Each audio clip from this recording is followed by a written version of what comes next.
special meeting of the Fairfield Board of Education is called to order. Present, we have Ms. Rotelli, Ms. Guernsey, Mr. Peterson, Ms. Jacobson, Mrs. Gerber, Ms. Pitko, Ms. Maxon-Canelli, are you on? Not yet. I think I got, and myself, Mrs. Vitale. Mrs. Gerber, I ask you all, please rise for the pledge. I pledge allegiance to the flag of the United States of America and to the republic for which it stands, one nation, under God, indivisible, with liberty and justice for all.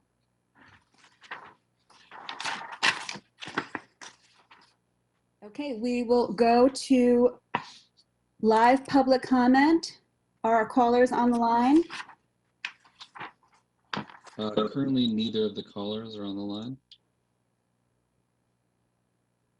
Okay. All right, so we will move on to the discussion of the superintendent's recommended 2021-2022 budget request. We will begin with contracted services. The board covered this at our last meeting, but we said that we would continue the discussion this week. If there were any additional questions or concerns that the board members wanted to share with staff, we will address those at this time. Excuse me, Ms. Vitale? Yes? Mike Cummings, Superintendent. Hi, Mr. Cummings. Could we begin tonight actually with a conversation? There's a couple of themes hanging out there that I thought it might be helpful to review before we got going any further. One of those was, there's actually two. One is the social work proposal. I have a number of elementary principals here tonight. And the other one is the Literacy Academy. Since there were so many questions from the board members around that, as well as questions and concerns from the public, we want to take a little time and respond to those before we got into the other parts of the budget. I appreciate that, Mr. Cummings, and we did discuss that. I apologize for not noting it on my agenda. Just my kind of fluster this afternoon. Just trying to get my tech up and running. Mr. Peterson, I see you have your hand up. Yeah, just in terms of big themes, I wonder if you could touch on Math Academy quickly. I see Principal Farrell is here too, so just thinking that there were several questions about that in our sheet. Yep, thank you, Mr. Pearson. That's actually the third I have. I was going to do that one out of the third, 3 out of 3. All right, so I'm going to turn this over to the principals in a second, and when I do, I'm going to ask them to introduce themselves and the schools they represent. But I just want to get started with a quick review of the proposal. One of the things I want to make sure and people understand as we talk about where we're going, I understand that what we're talking about, our proposal takes on the appearance of art versus social emotional learning and social work support, and certainly that is not our case, nor not our intention, nor the case. Our proposal is really an attempt to balance both those needs. The principals are going to speak to the needs for more social work support. But I want to speak briefly to the question about art. There shouldn't be any mistake that we truly value our art program and the teachers of art, and we recognize the great value that the art program brings to all of our students. We know that a cut in instructional minutes means changes in the curriculum. If our proposal is approved, we would work with staff to make those adjustments. We have not budgeted for the curriculum work in the proposed 21-22 budget, but we will fund that out of our current year, and we will bring that to the board for review this summer. We estimate that that cost for that work would be around $4,000. So again, we are seeking a balance of time and funding as we work to improve the elementary program. And one further note, I'd ask the board to consider this request in line with past superintendent requests to fund positions like the language arts specialists and the math science teachers. Past boards have recognized the need for tiered interventions and supports for all students who struggle with reading and writing or with math. Past boards have funded these positions to support those students. Our request for more social work support is in line with those past requests. More and more of our students, and our principals will speak to this tonight, need assistance navigating their days and need help coping. Those are individual, small group, large group types of instruction that's needed. We want to prevent the development of further needs and provide support when they are still young. So now I'm going to introduce our elementary principals, and I believe Mr. Hudspeth is going to start. Mr. Hudspeth? Thank you very much. I'm David Hudspeth, the principal at Osborne Hill School. I want to thank you for having me this evening. Actually, the increase in social work time is something that I've been asking for a few years. As all of you know, there's been an increase in needs of students for mental health support. There's been just with unrest in society, family issues, grief, families splitting up, different family dynamics. We have gender identity pieces that are coming in to elementary school years now, and there's just a lot of needs out there, as well as anxiety and behavior issues, and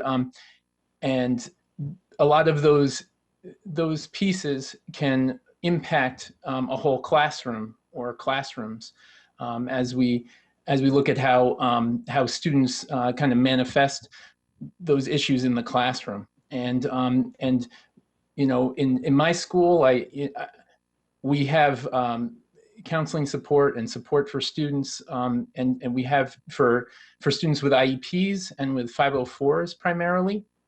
But it's really challenging to be able to reach out to students without those IEPs or 504s, to reach them in a proactive manner and to reach them early on.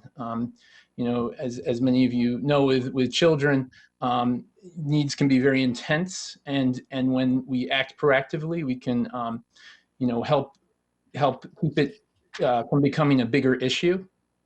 And and things that we're seeing, like school avoidance, and students who are just uncomfortable in the classroom, it can come out in behavior issues that then impact many students.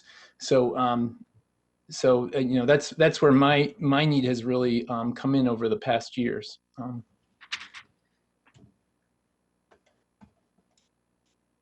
Thank you. Ms. Farrell, do you want to add, or does the board have any questions before we proceed? I believe Mrs. Gingrave wanted to jump in after me as well. Yes, hi, Teresa Gingrave, Principal of McKinley. I think as Mr. Hudspeth was saying, there are many layers to this work. And much of this, not only before COVID, but probably more exposed now that we're in the pandemic, but these are things that have existed in the past. So the social worker is now confronted with many, many things. There's that whole level that is where all students benefit, that proactive work, that support of all students in terms of conflict resolution, social conflicts, teaching kids strategies, being at recess and intervening right at that moment, and supporting the staff on how to support students because they are the mental health experts. And it goes beyond that. That's at a very basic level, the first layer, where all children benefit in the school. And then there are many layers to the work. Another layer that comes up often is, they develop social stories. If a child is afraid to come to school, they develop a social story. They work with the family in transitioning. They go out there and meet students at the car and support them coming into the classroom.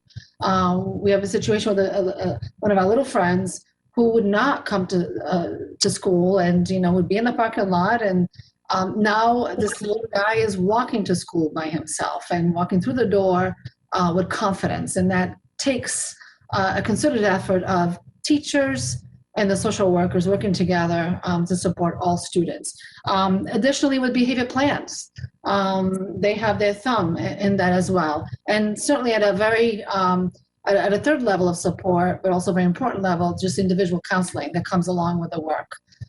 Family dynamics have changed, and it's not just because of COVID. There are many stresses on families. Families look very different today, whether it's that parent that is flying to Washington every week and is not really present all the time, and children need to cope. And so those coping mechanisms become increasingly important at this age, because these are the foundational years, and making it much smoother when they transition to later years, to the middle school and high school years.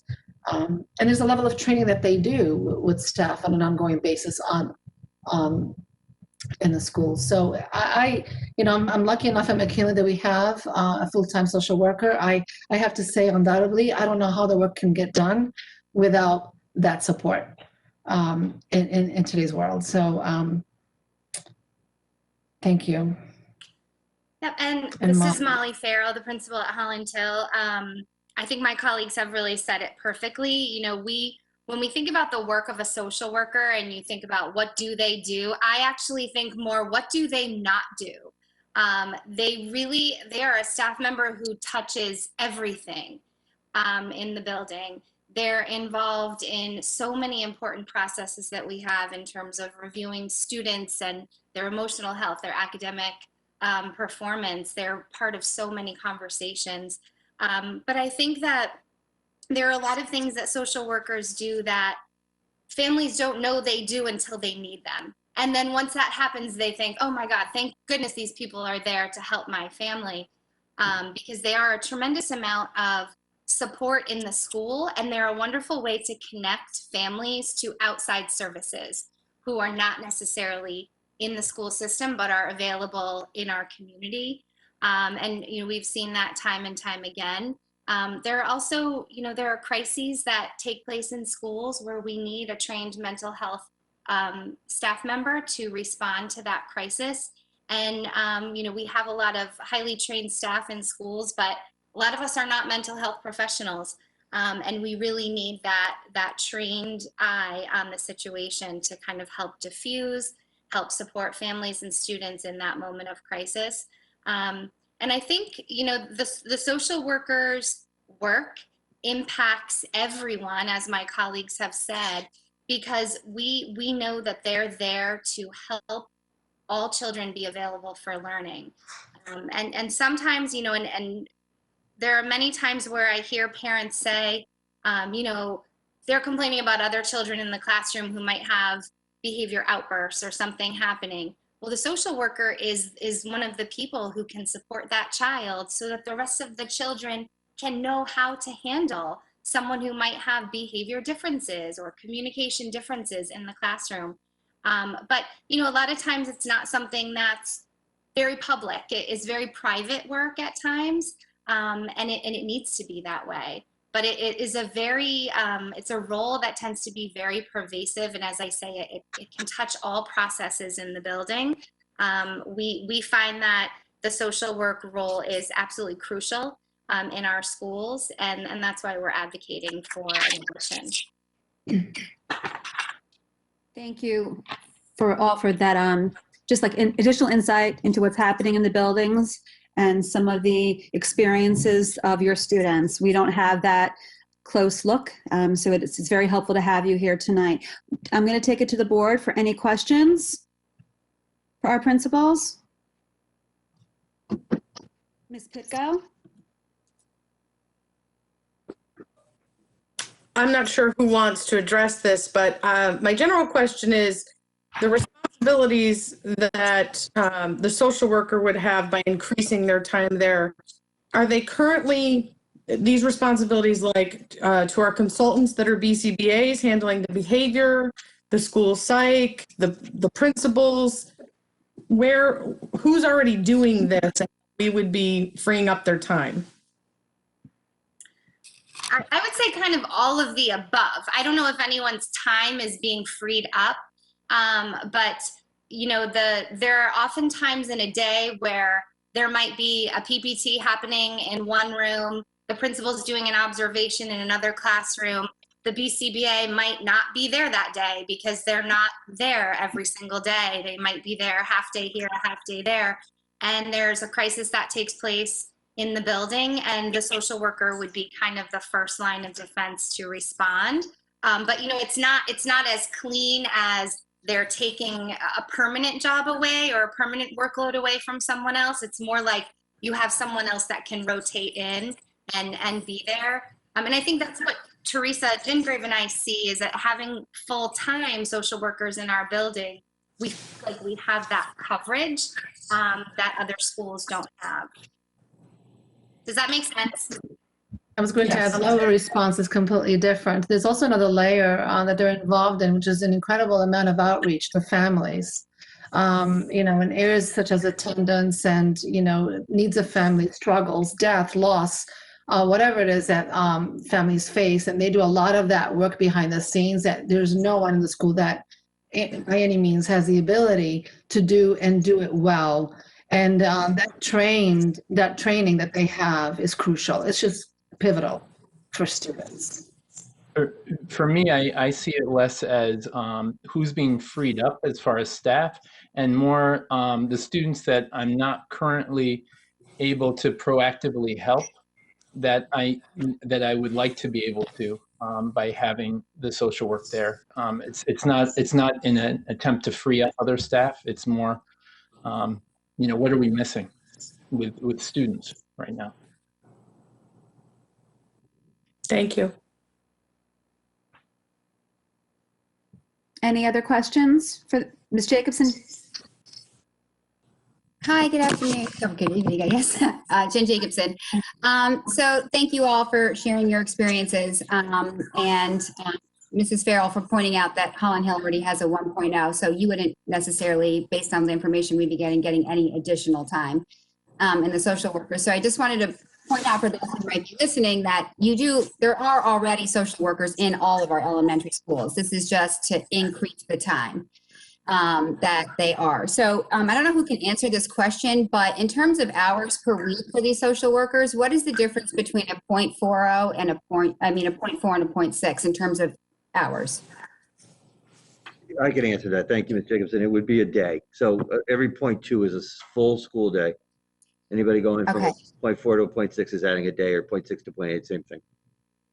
Okay, so if you're at a 0.4 now, you have 2 days, and if you're going to a 0.6, you would be going to 3 days. Yes, that's correct. Okay, so they still wouldn't be in there every day under the current model. That's correct. Okay, thank you very much.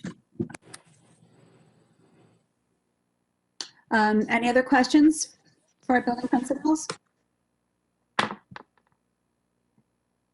Mr. Peterson? Hi, Jeff Peterson. First, I want to apologize. I think my internet connection is going to be bad the whole night long. So if I cut out, my apology. I just want to say I really appreciate the context from the building principals. My concern about this has always been the offset from art. And it was my understanding from Mr. Cummings that in addition to the old social work, the idea of the offset came from the building principals too. And I kind of wondered if they could speak to what they see as the benefits of more social work versus less art. I hope that came through. Mr. Peters, they can speak to that. I just want to clarify that I was the one who said, look, if we're going to be adding FTE, and this was a conversation I had with principals at all levels, if we're going to be adding FTE, if we have a need, we've got to think about corresponding reductions. We can't just keep adding to the file. So I want to be clear that I kind of forced the elementary principals into a decision-making process around this because of being aware of budget needs and both our responsibilities to the town and taxpayer. No, and I want to say that I appreciate that. I do. I'm interested in the thinking behind the priority decision. Well, I don't think that we can, I think we all value art and we all realize that art's something that, you know, children really benefit from, but, you know, we're also not removing art. Everyone will still get to go to art class. I think we just, this is not something that's new. This is something that we as a principal team have been talking about for years, that we need more social emotional support and mental health professionals responding to needs in our building. I think a lot of us feel like we've been piecemealing it for a long time and doing the best we can to help kids. And we know that kids need more in schools today. And this is previous to the pandemic. There are just a lot more mental health issues that we're seeing younger and younger children come to school with. It's something that we feel like supporting them when they're young, building that strong foundation for them in terms of how to tolerate frustration, how to keep themselves emotionally regulated, is we're kind of creating a foundation that they can then rely on their whole academic career, how to exist in school. And we just have felt that it's something that's been missing for a long time. And it is not something that we had a very hard time landing on art. It was not something that anyone took easily.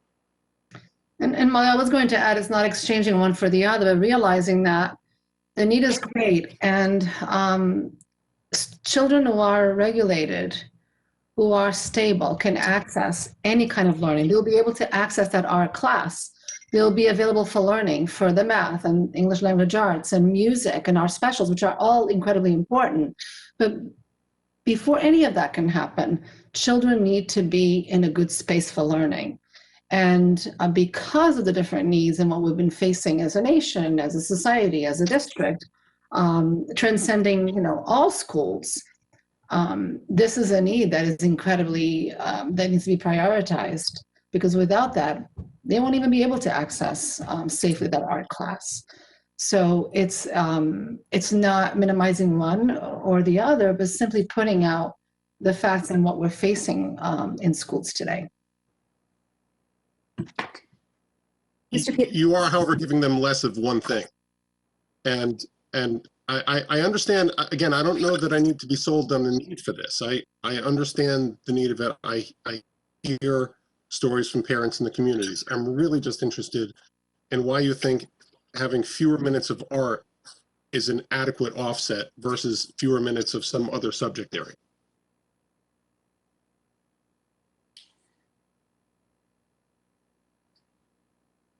I don't know that, I think honestly, we looked at the fact that there were 70 minutes of art in some of our grade levels. We don't even come close to that in music. And I think a lot of kids get the same benefit from music and having that experience in a music class that they do. And same with PE, there are a lot of things that schools provide, and art, that's a lot of minutes. And we were just kind of looking for anything that we could do to offset the need so that we could provide this support. There was not a conversation where we said art is bad or art isn't valuable at all. So it's just a hard question to answer. All right, I don't think I'm going to hear the answer that I kind of hoped for, so I'll leave it there. Thank you. Ms. Rotelli? Thank you. We might not be, we might not be removing art, but we are significantly reducing art access for our elementary students, which completely baffles me when we're talking about anxiety in kids and providing them a space to be creative and relax. So that's just not something that I ever supported or nor understood. And I appreciate you guys coming out tonight and giving us some perspectives of what you're seeing in the school. And I mean, I heard a lot of you talk about outside school factors that the kids are bringing in, and you guys need to deal with it in the school setting. But I'm wondering if we don't also need to address and take an honest look at why we're seeing a constant increase in anxiety and what roles the school is playing in that. And I just go, like, when I think about it myself, I remember my now 7th grader, going to their kindergarten, or school, back to school night, and sitting with the library media specialist and having them tell the group of kindergarten parents that we needed to make sure that we taught our kindergartners how to type, because they had to be prepared to take the SBACs in 2nd grade on their computer and they needed to know how to do the keyboard. And I remember thinking, oh my God, this is a tremendous amount of pressure we're putting on kids who can't read. And it's things like this that we look at over time of we wonder why our kids are filled with anxiety when maybe we should just focus on the playground and more recess and more art. So I'm not opposed to social work. I am at the expense of art. I do think that we could do SEL. We can incorporate, there's ways to incorporate this type of stuff, I'm sure, for our teachers in their classroom. So, you know, I don't want to make it sound like these are all problems kids are bringing into the school and we're having to deal with it. And I have a feeling that a lot of this has to do with COVID. COVID made this exponentially worse because we've been hearing it all year from the parents who really were begging for support. So I understand the need, but I wonder sometimes if it's not just, I mean, if we're getting to the point where we have elementary schoolers who are school refusal, this is a much bigger problem than, you know, a few in an hour of social work in the FTE. So I think we may need to have a much bigger conversation, more in-depth conversation about this.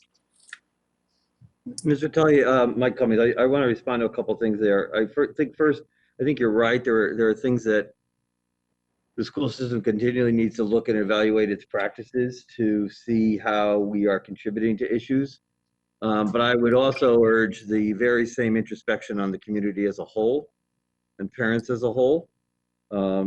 We have, as our principals have spoken about, and any one of our elementary principals would echo, there's quite a number of issues that students bring to school. And I say this, please, not blaming anybody.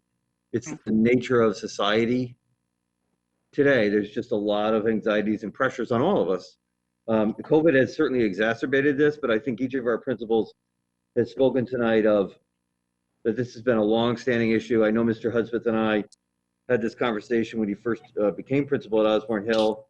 And I know that Mr. Arnone and I had this conversation prior to his leaving Osborne Hill.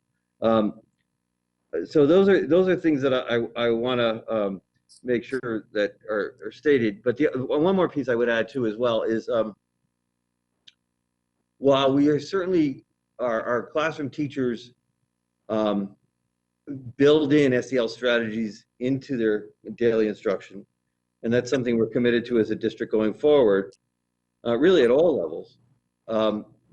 What the principals have spoken to tonight is the need for, one, continual teacher training in those skills, which social workers provide, but also for support when the classroom isn't functioning for whatever reasons are happening. The needs of the students in the class, the needs of the building, whatever that might be. So while the elementary teachers are in many ways the first line of defense, we also are cognizant and concerned that we protect their instructional time with the other students and then provide the student in need with their direct support. Ms. Rotelli, do you have any? Okay. Ms. Guernsey, followed by Mrs. Maxicanelli. Oh, thanks so much. So I've been thinking a lot about this problem, and I keep coming back to the art piece because it's not something that I'm willing to lose on behalf of the district or to minimize. And I think that, when we're talking about the number of minutes that principals might feel like are extra in the area of art, I would just want to remind everyone listening that the minimum recommended number of minutes per week is 50 at each grade level. And these are recommendations from both the state and according to our national guidelines. So when we go to 40 minutes, we're below that at all levels. We're not meeting those recommended standards. So I just think that's a really important piece that I think is missing from this conversation. And secondly, I had asked a question about materials and access to different types of art making. And tonight there was some discussion about the cost of changing the curriculum. I was actually on that curriculum review panel as a parent. And there was an enormous amount of work that went into it. And one of the things that impressed me so much about that art curriculum was the depth that it went into, even from the early grades, with working with a lot of three-dimensional materials and paint and sort of those high-level art skills. And, you know, going into other school systems that are, you know, so one of them is our neighbors, I'm seeing art rooms where kids have, you know, a piece of paper and a marker. So when we cut the number of minutes for an art class, we're cutting also the access that these children have to different kinds of materials, like having enough time to be able to use clay and clean up clay in 40 minutes, or use paint, or use paper mache. So that's not lost on me. So those are things that I'm thinking about. We've heard from many parents this week that are very much in support of our art program. I feel the same way, and I certainly wouldn't want it to change at the expense of our need for social work, which I recognize is important as well. So that's sort of, just wanted to share that. Thank you. Ms. If I may, I'm sorry. Yes, I'm sorry, go ahead. If I may add, I think that's really important. And I also think, you know, in that vein, we need to look at ways that artistic expression can come through in different areas, you know, in different academic subjects. So, you know, we oftentimes have the English language arts teachers collaborating with the art teacher and thinking about how can we expand so that it's not just in the art classroom, but it can come through in student creativity, that comes through in their writing and how vivid the descriptions are, and some of the illustrations that go with the books that they create. I think art is incredibly important. It is an outlet, and I agree. I think we need to find a place where both can happen and can coexist. You know, I kind of go back to a student needs to be available for learning, and I think what we're seeing in schools is serious, and it's as a result of, you know, you call it, you know, it's how children are growing up. It's whatever it is, whatever those societal pressures are, but it's coming through and it's affecting all disciplines. And so, yes, art's important, and I think it needs to be visible in everything we do. It's just trying to find that happy medium. We're prioritizing all students and all their needs, and where all students benefit. Hi, this is Rob Mancusi. I'm sorry to interrupt. I just wanted to add, I'm the Executive Director of Special Education. I just wanted to thank the board for always supporting the social emotional well-being of our students over the past 4 years since I've been the director. We have been able to add in-district programs to address the social and emotional needs of our elementary students in our program at Riverfield. We've been able to develop our social and emotional program at the middle school level at Tomlinson, as well as our impact program at the high schools. And those were in response to, you know, significant challenges that we were facing at those times. And certainly since the pandemic hit, you know, anxiety and feelings of isolation and mental health support of students has increased. But it has been increasing prior to the pandemic, but the pandemic certainly has exacerbated the need for more mental health support for our students. We will be sharing with the board the results of our UCLA COVID survey that does highlight that students, you know, there is a need for additional social emotional support. I think the effects of COVID are going to be felt for years, but I think the challenges that we have faced prior to COVID are no different than conversations that other districts are having with their boards right now when they're reviewing their budgets. But so I just wanted to remind the board and thank the board for all your support of you know, our programs and our staffing needs to meet the social emotional needs of our students in district. Thank you, Mr. Mancusi. Mrs. Maxon Canale? Hi, thank you. I want to take, because I have similar reservations to my fellow board members. I do appreciate, and I think it's important that we say that it is said explicitly that this is an issue that has been ongoing for years.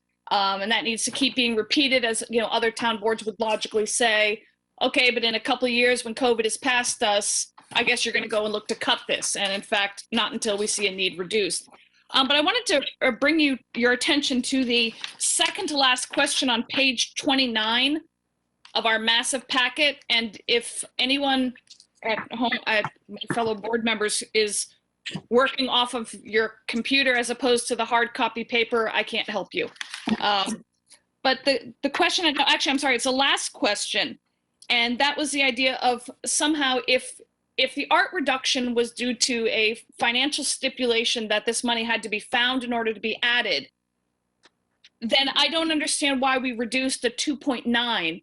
And we got one handout which said that it involved a 2.9 FTE reduction, and then multiple times within the questions, including 3 up, it says 2.6.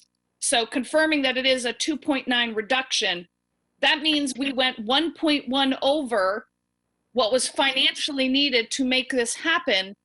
And at the very least, I don't understand that. It certainly would seem like the grades 4 and 5 at least could have stayed at 50 minutes. The numbers here were for K through 5, and I'm not looking to increase. The curriculum was, designed for the minutes that they had.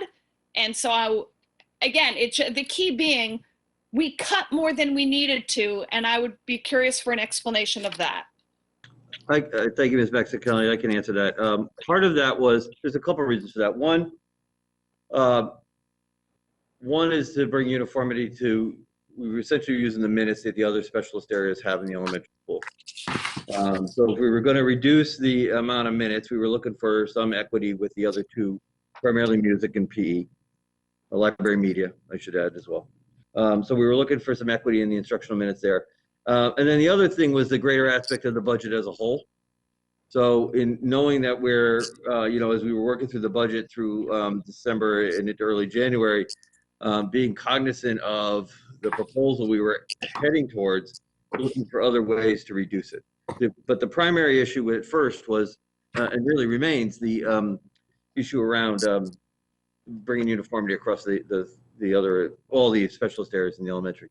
I would add, in response to that question, Ms. DC and I put together that response, and if the board is looking for a way to kind of do both, we can do the 50 minutes, but it's going to require us with the board direction to find an additional, I would say roughly $200,000 in cuts from the proposed budget to make the 1.8 adjustment in social work and keep art at 50 minutes in grades 1 through 5. Okay, good to know the dollar amount. I will write that down and start hunting. But the one other thing you said, which is therefore immediately becomes something I don't quite agree with. I think art is different from PE and music. For one, a special quality is that I think it's especially intensive on setup and cleanup. And I think they literally need more minutes there. I'm not saying music obviously can have, go get this instrument, put this instrument away. PE, the children I certainly hope are helping to clean up if there are, I'm making this up, loose balls running around or equipment. But art comes, I would think, with a little bit of an extra time needed for the type of setup and the type of cleaning that needs, and if it involves hand washing, etc. So I appreciate the uniformity. I see there being allowances and reasons for art to be more than that. So I'll just throw that out there, that while I believe in equity, this would be an exception, and I'll be looking for the 200K. Thank you. Ms. Jacobson.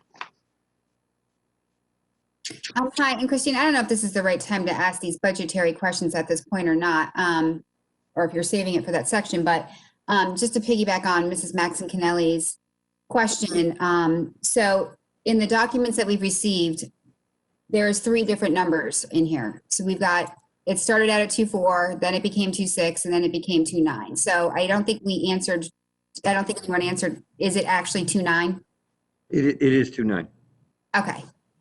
And And I did ask exactly what the amount was in one of my questions, and it was 240. So is it 200 or 240?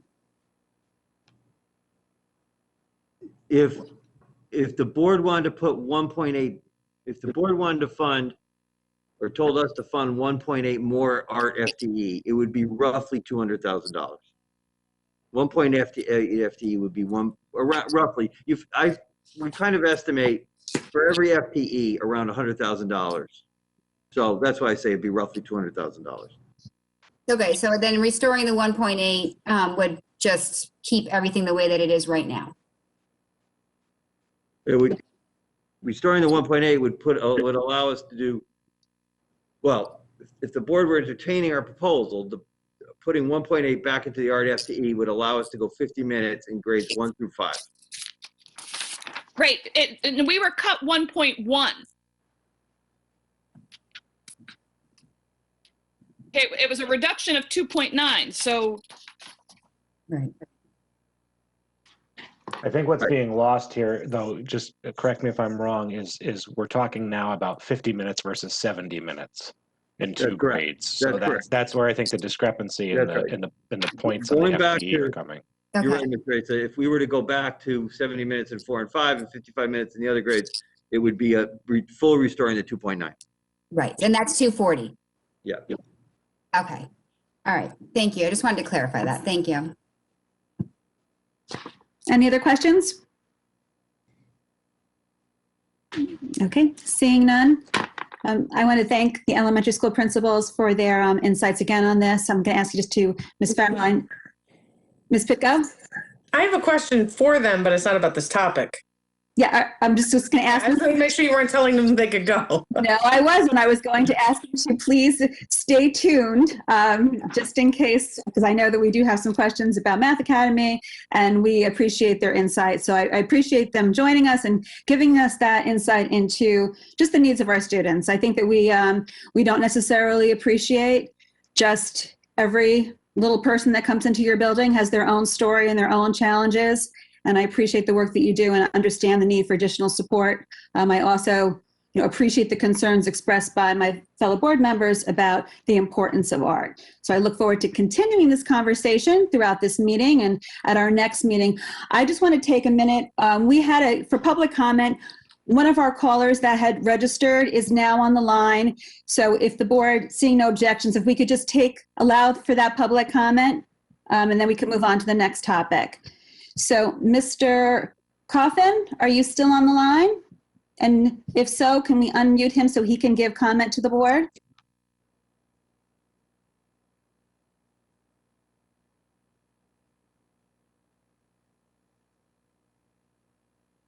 Hi, how are you? Hi, I'm sorry. Thank you for joining us. I'm sorry that we are taking you in big conversation, but we're glad that you're joining us, and please give comment. You have 3 minutes to address the board. Please state your name and your address for the record. My name is Chris Coffin, 279 Stevenson Road, Fairfield. Okay, the floor is yours. Great.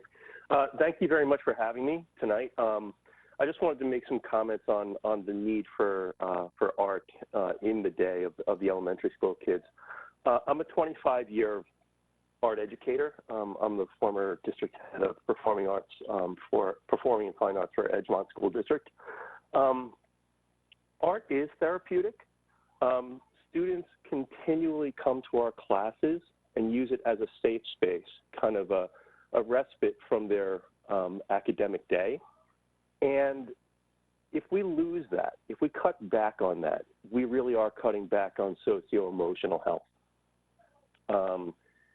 The kinesthetic learning, the hands-on is so essential, especially during the time where we're putting kids in front of screens more and more. And parents come to me, the psychology department comes to me, the guidance counselors come to me, and they're saying over and over how valuable the art classes are to the day of our students, at least at Edgemont. So to cut time away from an elementary school week and the exposure that they have it sets a precedent. I mean, I don't really think that, you know, we're really debating the importance of the programming that we need and the socio-emotional component that we desperately need for our kids. I think we need both, because we have to realize that art is therapeutic. Art is a voice for these kids to express themselves.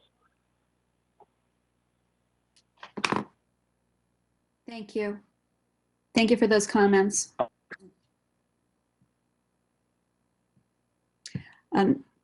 Marco, I think we had one other caller pre-register. I don't see them on the call. Before we end public comment.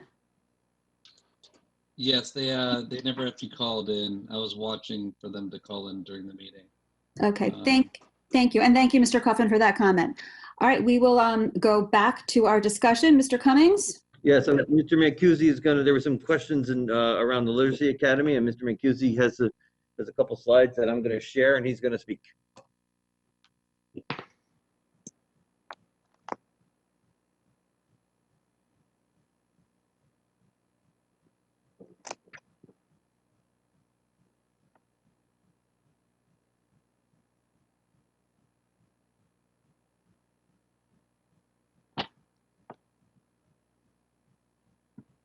Okay, as he pulls up my slides, I will just briefly give an overview of the Early Literacy Academy as proposed for discussion. The purpose is to increase our in-district instructional capacity to meet the structured literacy needs of our most at-risk students with disabilities in grades 1 through 3. And the initial cohort, we're looking at the grades 1 through 3 students who are eligible for special education under the SLD dyslexia primary disability category. You know, we want to start small and make it manageable. So the initial cohort was going to be up to 7 students from 3 elementary schools. Students would attend the first part of the day off-site at the Early Literacy Academy located on the campus of the former Giant Steps location. And the second part of the day, students would go back to their home schools with rotating support from the Early Literacy Academy staff, which would be the teacher, the literacy paras, and the coach once a week. The staffing cost for this would be 1 special education teacher, which would be reallocated from existing FTE, so there would be a 0 cost there. Same with the 2 literacy paras, there would be a 0 cost. Transportation, there would be no cost as well. The cost of the literacy mentor 1 day per week from September to June would be $76,000. So to start the Early Literacy Academy as proposed would be $76,000. The literacy coach or mentor would support and coach teachers in the implementation of the elements and principles of structured literacy, would provide special ed teachers with effective intervention methods and knowledge so they would be able to set reasonable goals and expectations for students at various stages of their reading and writing development. And a huge part of this would be they would facilitate 2 30-hour structured literacy courses for up to 30 general education and special education teachers that would increase the quality of Tier 1 literacy instruction in the general ed classroom, as well as intervention, as well as increasing the quality of specialized instruction from the special ed teachers. The benefits of the Early Literacy Academy, students would be able to remain in the Fairfield Public Schools and would be able to attend the second part of their day back at their home school with their friends. The district increases its internal capacity to appropriately program for students with disabilities under the primary disability category of SLD dyslexia and ultimately other related disabilities that impact reading, as Mrs. Vertelli has spoken about previously. Increases teacher capacity at the Tier 1 level to identify and assess areas of need and to provide greater targeted intervention that could potentially reduce referrals to special education. And there would also be a significant long-term cost avoidance potential for more costly unilateral placements and or PPT placements. And one of the questions to the answers to one of the questions that I submitted tonight to you, currently the cost of unilateral and PPT placements for students with SLD dyslexia or other language-based learning disabilities right now is in excess of $80,000. So I'm not saying $800,000. I'm sorry. I'm not saying that right now we're going to save $800,000, but the investment of $76,000 to grow this over time has the potential for significant savings. So if there's any questions about the Early Literacy Academy, I'd be happy to answer. I'm going. Ms. Sportelli. Thank you for that, Rob. I wholeheartedly agree with you. This long-term has the possibility of saving the district a lot of money. My concerns with this program are the setup of the day and the sort of shuffling of the kids at that age from Giant Steps back to their school. You know, I'm familiar with the programs outside of the district for reading. I understand that this is different and really targeting them, you know, very young. But I'm just wondering, I got the answer to my question in the spreadsheet about whether or not you got feedback from any families whose children have been outplaced or families who have unilaterally placed their kids in these similar type programs, and or feedback from SEPTA. I just really think that that type of feedback from those families could really give the district some solid information on this program moving forward. So I'm just really encouraging you to do that. If I can just respond, you know, I have the opportunity to sit through all the mediations and have all the conversations with parents and parent advocates or parent attorneys with their concerns with, you know, our perceived lack or lack of ability to program for students who end up unilaterally placed or PPT placed. So it's you know, it's easy for me as the director to identify that there definitely is a need, and it's been compounded by COVID, but there's definitely a need to improve the quality of early literacy instruction for students with disabilities, as well as for our general education students. I have no problem you know, having discussions with parents outside of that venue. And I could tell you, I have many conversations with parents like who call me on the phone outside of a mediation settlement, situation. So, you know, I think the look back on those situations is always, you know, if it's from a parent's perspective of what they felt went wrong and then what went right at the other location and how we can incorporate that and make it as strong as possible in district to keep that from happening. That's why I reached out to who I reached out to kind of, you know, share my thoughts and ideas because of the funding that we are, you know. Well, I would love more information in the future. And I don't know, I know you said you guys consulted with Dr. Gillis of Literacy How, and maybe, you know, like a presentation or some opportunity for her to explain, get more into detail about that would be great, I think. I'd be happy to ask Margie Gillis to come and have a conversation about our initiative and what we're hoping to accomplish with this proposal. Yeah, and then really only that transportation between Giant Steps and the homeschool for those young kids. And any thoughts on you getting hesitation from parents to do that? I think in my conversations with parents, and it's more general, not specific to the Early Literacy Academy, parents never like when their students or their children have to leave their homeschool. When we change, when students have to leave their homeschool to go to a CLC or to go to, you know, one of our programs, our specialized programs at Riverfield or Tomlinson, or even a CLC program where they don't get to go to their homeschool because there's not a CLC.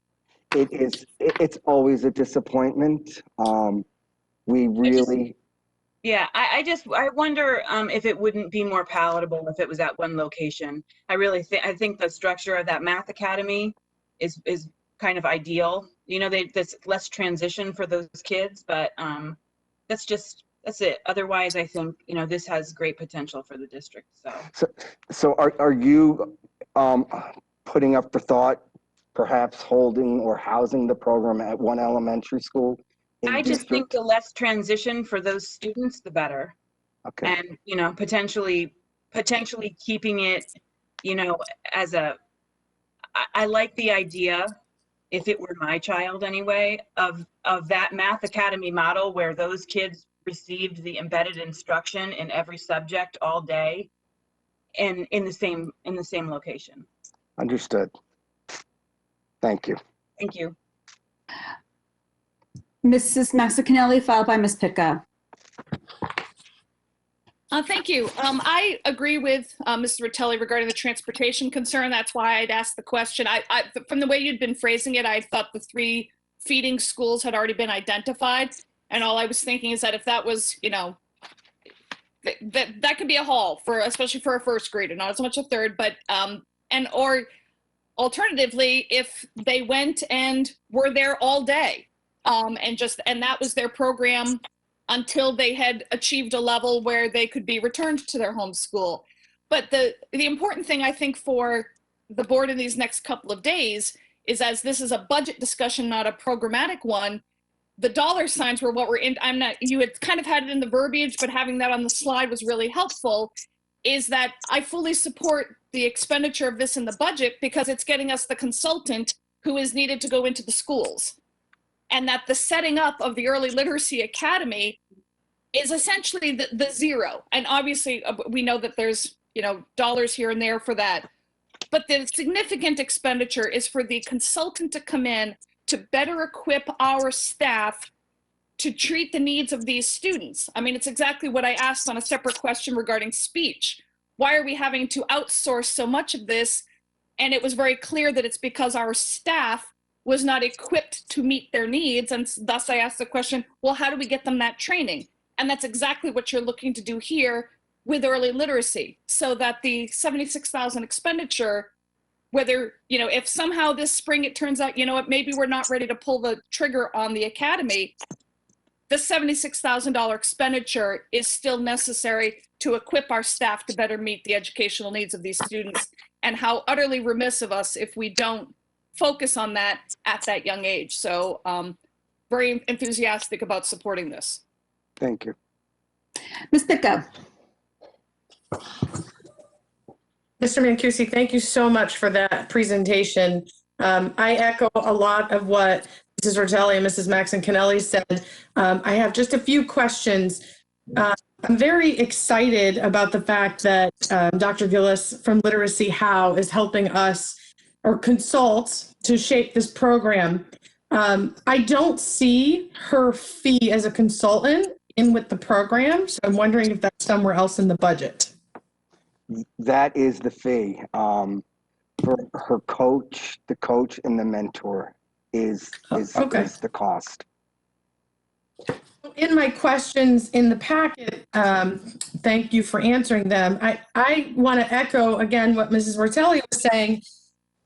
When I first thought of this, I thought of it like the Math Academy approach, where the families that opt in for their student to come can house in one of our elementary schools for the first year, and that this literacy approach with them could be integrated in everything they do, just like we do with the Math Academy, and that the children would go to specials together and they would, you know, maybe have the same feel of the morning meeting and everything.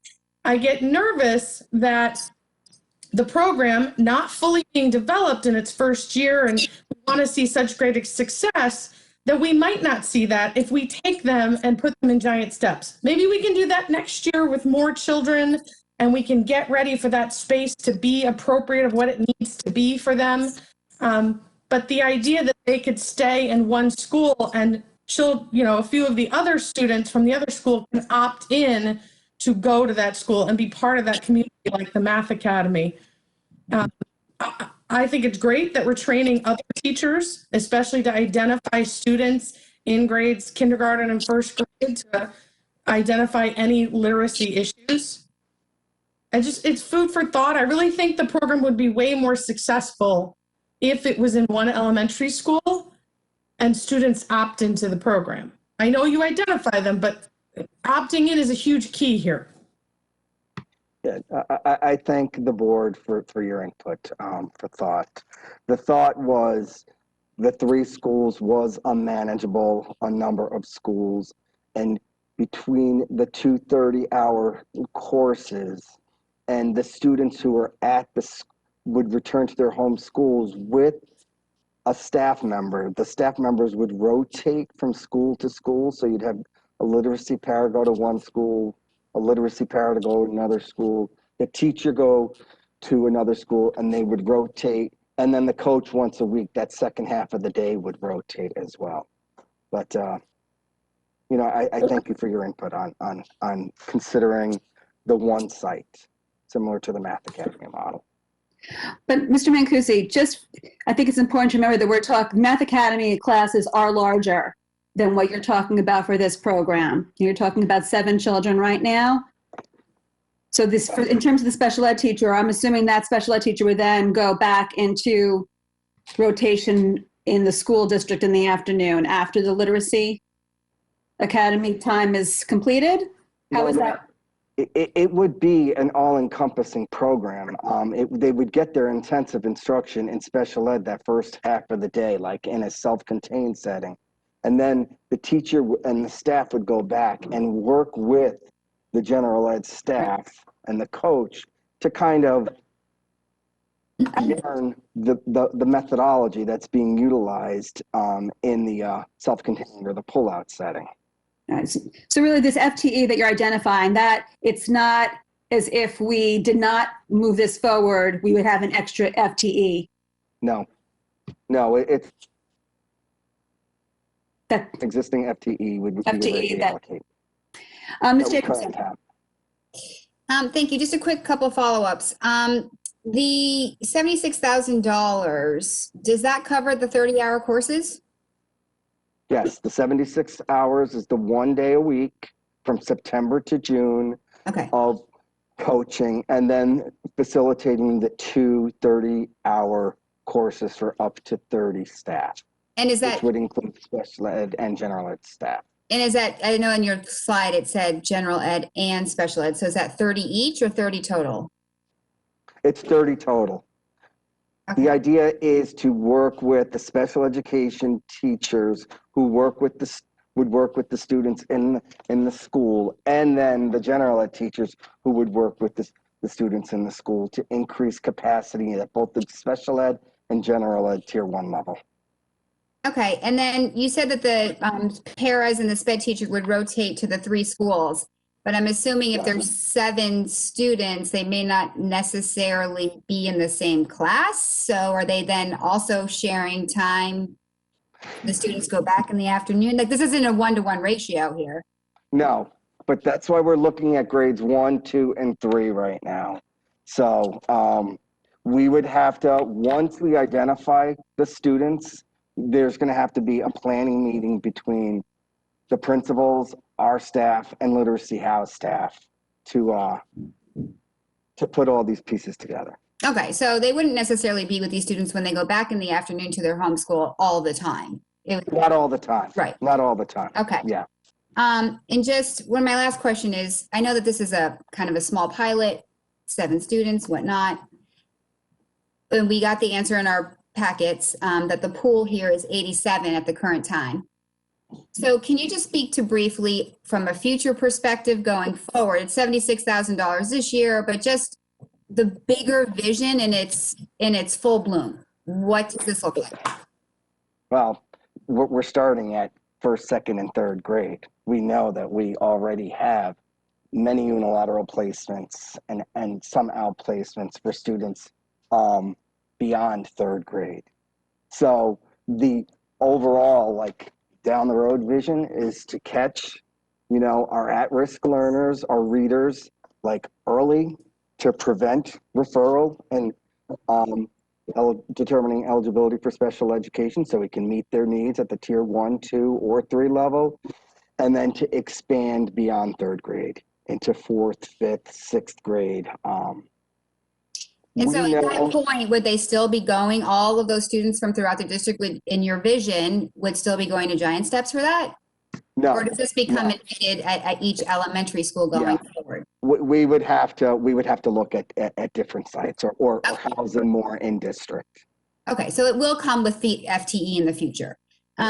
So, and just the last question is and maybe this is a Math Academy, Literacy Academy issue, but if we're looking at phasing out the Math Academy, what is the thinking about why this one would be more successful or meet whatever Math Academy didn't meet?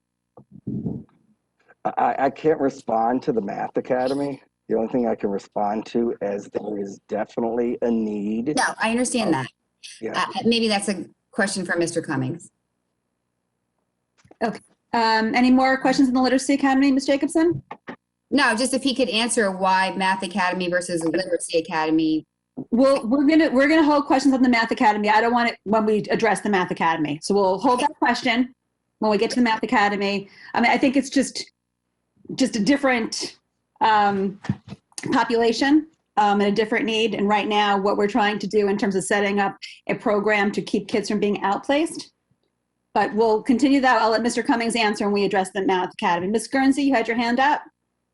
Oh, yes, thank you. Just a quick question about the Literacy Academy. When we're talking about the 30 teachers, whether they're the combination of special ed and general ed teachers, have you already been able to identify those teachers, and would they be embedded across all the elementary schools, or would they just be teaching at those 3 schools where the students? Initially, it would be the teachers who are working with the students in the 3 buildings in which the students are coming from. Okay, thank you. Any other questions? Okay, seeing none, Mr. Cummings, back to you. All right, thank you. Yep, thank you. I'm going to talk to the questions around the Math Academy. And Ms. Jacobson, to your question, I think I can, if I don't hit that one squarely, just ask me and I will come back to it. So essentially the concerns we have with the Math Academy may be in the future issues we have with the Literacy Academy. I think that's one of the things that we're going to have to look at. But the 2 kind of concerns around the Math Academy, well, let me take a step back. We have no concerns with the instruction. We have no concerns with the teachers. I want to say and make sure that we point out that Ms. McCoy, Mr. Henkel have done yeoman's work. They've done, Ms. McCoy particularly, having started the program, has built a very vibrant learning community in that classroom. And I know Ms. Farrell's on the call and can speak better to that than I can. But I also want to not only thank them, the 2 teachers, but certainly a large part of their success is due to Ms. Farrell and the support that Mr. Wakeman, our elementary math program director, has provided to the teachers and Ms. Farrell. But the concerns we have going forward are really two broad categories. One of them is sustainability, and the second is capacity. And these 2 pieces do connect. So specifically to sustainability, one of the issues that we are going to face, if not next year, but in the very near future, is the issue of the ability of the program to remain an independent program, meeting the needs of these students. To that specifically, we've seen enrollment increase. We have talked in the past about, well, first of all, in the past 2 years that the program is running grade 4, we've had students who, for different reasons, are not able to attend, transportation and other issues. We also have issues around eventually having to run a lottery system if demand exceeds seats, and we would therefore be excluding students who need it. So our thought and solution is to move towards capacity building. And in that, how do we diffuse the work that's happened at Holland Hill? How do we carry that out across the the rest of the schools in the district and support teachers in that. So taking the lessons learned literally and figuratively from the Math Academy over the last couple of years, we would use our math science teachers. We have structure already in place at the other 11 schools. We would use the math science teachers at those schools to work with them and the work of our current Math Academy teachers to bring those practices out to teachers across the district. That way we think, we believe that we're going to be able to better support students in all the schools. We'll bring, in a sense, the program to them. It will not be the self-contained classroom that the current Math Academy is. I think there have been some concerns in the past raised about that, and I believe the teachers have done a great job, but it also poses some risk as kids get older. The opportunities that they have. Ms. Farrell has done a great job integrating her 4th and 5th grade with their grade levels, but it's also something that we're conscious of, trying to not isolate those students from grade level peers in their home schools. But we believe by bringing this out to the schools, we'll be able to better support students. We'll be able to support the growth of instruction for our teachers based on the real life example that's been very successful in the school system. And in the long run, we'll be able to better support the math needs of both students and staff going forward. So that's essentially the reason to take this on. I think going back to that question around the Literacy Academy, this could be an issue we face in the Literacy Academy. You know, Mr. Mancusi gave you quite a number of students that are currently in need of additional reading supports. In order to successfully meet that challenge, we need to bring that skill set of teaching across the district. So while this plan has many benefits, as has been pointed out by members of the board, the training that's going to be provided to teachers over the course of the year is going to build capacity across all of our schools to meet the needs of students on their sites, in their classrooms, in their home schools, and eventually better remedy this issue. Certainly of the outplacement issue and the cost, but really for the benefit of students and families, keeping them in their home schools. So I think in some ways, the Literacy Academy will hopefully present the same challenges as the Math Academy, and we're going to have to move to a similar solution in time. Ms. Jacobson, any follow-up to that?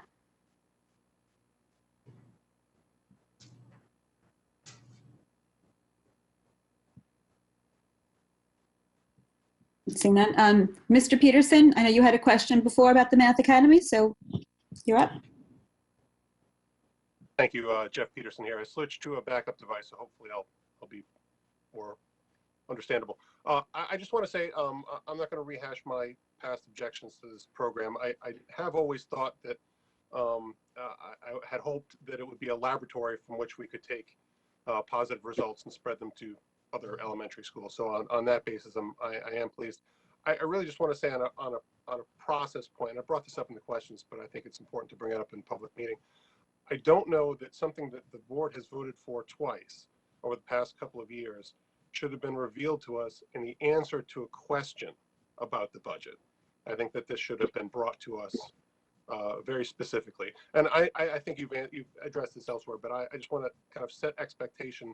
I don't know what the board thinks about that expectation, but I think that it's a reasonable expectation that we should have as board members. We do vote for things, and even when we oppose them, our code of ethics says we are, duty bound to promote them.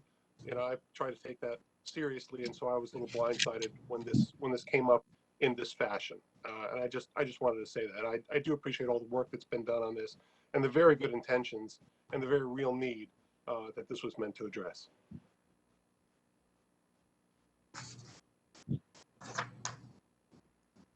Mrs. Massacanelli, you had your hand up. Mr. Cummings, I don't know if you want to respond to that or if we can go on. No, I would only, I'm sorry, I'm having volume control. I would agree with Mr. Peterson. He's absolutely right. This got lost on us. It's got lost on me, and it's my error. He's right. The board should have had this as part of our precursor to the budget, and part of an earlier discussion, even prior to the holiday break. I just want to say that I understand that it's been an extremely challenging year. Thank you, Mr. Cummings, Mr. Peterson. Mrs. Maxon-Canelli?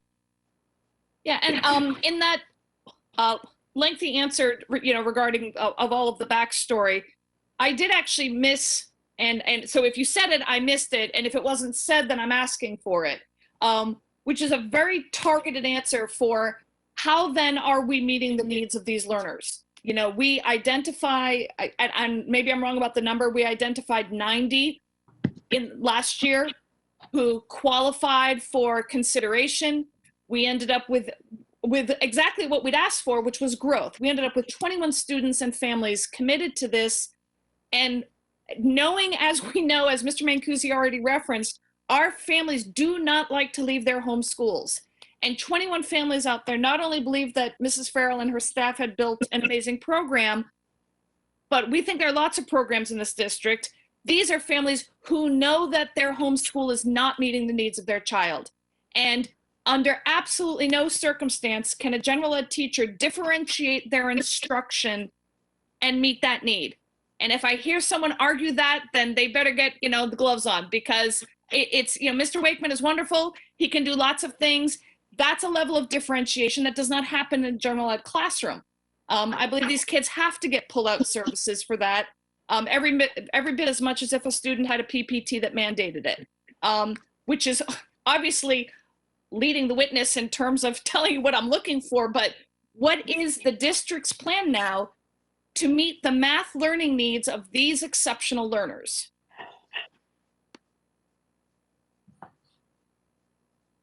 Whoever wants that one, whether it's the principals who can speak to what their STEAM teachers can do upon returning, their math specialists, what they're going to be asking for from Mr. Wakeman, or whatever it is. I don't know who wants to take it, but I'll take it, Ms. Maxon-Canelli. And as you said, you've answered the question, but I want to be, you've answered the question you've asked, but I really want to be clear that the answer you've provided is the answers we're looking at. I think, when we think about, so going back to my conversation even earlier about the social work, the district identified, I don't know how many years ago, the need for math science teachers at our elementary schools. And there's a lot of districts that don't have that level of support in math and science. And they're busy. There's interventions and different things that they do. But between that type of approach, between looking at the gifted identification process and looking again at the STEAM teachers, we have several dedicated groups that we have to look at how we're going to best meet the needs of these students. Because while we can't, as I said earlier, we can't replicate that special classroom environment, we can look at providing those. We have to look at how we're going to be able to support those students in some type of pull-out. I'm going to call it an intervention to give them the support that they need. And I think we also have to be clear that we, like in any intervention, we connect that intervention back to the classroom through communication between the interventionist and the classroom teacher, so that there's an awareness of what each is doing so that they can be supportive of each other. A lot of that acceleration that currently happens in the 4th and 5th grade curriculum, there may be some elementary schools, given the number of students who identify and given the size of that 4th or 5th grade, that might be able to create a section just specific to those students. But more than likely, it'll be some type of pull-out program for that. Okay. And obviously, I think the last thing you want to hear me talk about is budget 2022-23. But if I'd known the dismantling of the Math Academy was happening, I might have given this some thought. But one thing I'll throw out there is, I think we need to measure the value of subject area gifted work versus the general work of our gifted and talented teachers, in terms of, I know that what they currently do okay, this is going back over a decade. So besides that fact, but it was project-based learning, pursuing student interests, and while I value all of that, we only have so much time in a day. And that if we really are bringing what is essentially gifted math work back, and the beautiful thing about that is a student who is not gifted in anything else but math will get that acceleration and that rigor, is that maybe just to consider doing that likewise in other subjects, which to me would then call for the dismantling of having the more generic gifted and talented instruction. And while that is nothing programmatically we should be looking at for next year, I throw out there for it as a consideration for a future topic. Thank you, Mrs. Maxincanelli. Any other questions on the Math Academy? Ms. Guernsey? Yeah, just a quick question about next year, and this is more of a clarification, but will you then continue to identify these exceptional math students in the spring of the third grade year in the same way that you're doing now? So you'll have that identification moving forward then? Will that continue? Yes, that will continue. Thank you. Any other questions? Okay, seeing none. And Ms. Farrell, I want to just echo Mr. Peterson and Mrs. Maxincanelli. I'm echoing there. Thank you, Ms. Farrell. I'm going to hope that my sound improves. As I said, I've been having technical difficulties, but thank you for your work and for piloting this program and for taking these classes on and for welcoming these students from other schools so with open arms within your community. As Mrs. Maxincanelli said, I think the part of the reason why people came might be they want accelerated math, but also because they heard that it was such a wonderful experience just being part of the Holland Hill community. So on behalf of the board, thank you again, and thank you to teachers and your families. Thank you so much for saying that. I wasn't planning to come tonight to talk about the Math Academy, and I just want it noted for the record that in my estimation, it is a smashing success in every possible way. I understand the bigger picture that the district is talking about, but it's been nothing but a success. And, you know, the kids who are in the program right now are benefiting from two absolutely dedicated, amazing, creative, collaborative teachers who are teacher leaders, truthfully. So I will not hide the fact that I will be terribly sad to let it go. I think it's something that is, it's giving kids an outlet that they need. So I'm interested to hear what else we can do as a district. You know, as a former gifted teacher, the kids' time together is what's most important. And and I've described to you guys before, the way they work together, the way they kind of dig into problems together is such a beautiful thing to see. And I think the program is set up in a way that really supports the kind of thinking we want kids to do in schools. But thank you. I appreciate everything that you're all saying. Okay, thank you, Mr. Cummings. Mr. Asa, if my sound doesn't work, I might have to just hand it. I just gave Molly, if you can mute, you should be good now, Christine. Sorry. Okay. Not really.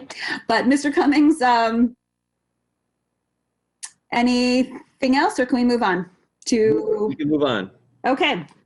So moving on to contracted services, pages 32 to 33.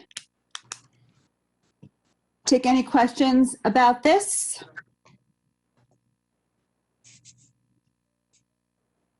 When you talk, I'll shut off my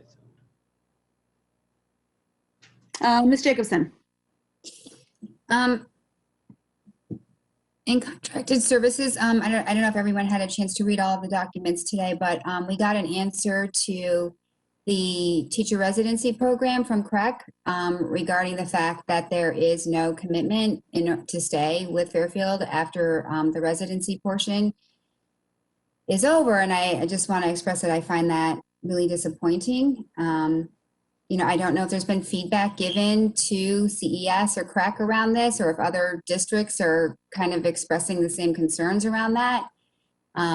There's not really a question here for Mr. Cummings, but I just find it really disappointing that there would be such an amazing program to increase, our diversity in our workforce and to support them and to offer a position to them and welcome them into Fairfield Public Schools, and then not benefit from that potentially. So I'm kind of expressing my disappointment in how they, not us, set this up. And if we have any reasonable answer for this item that is in the budget for us to support, but we may not, see the benefit from that. So I don't know if anyone else has anything to say about that. I don't know if there's any other questions. Ms. DC, I would ask Ms. DC to talk to that issue, but I don't know before she does if there's anybody else who wants to talk about that. Any other board member? Mrs. Messacanelli? Yeah, and Ms. Jacobson, I believe I read the answer that you're referencing. If there's something more recent than what I just read, then I'm not aware of it, but it indicated that you can make some kind of agreement, but it's not legally binding. Is that the answer you're referencing? And so is that a correct decision, or it's not possible at all?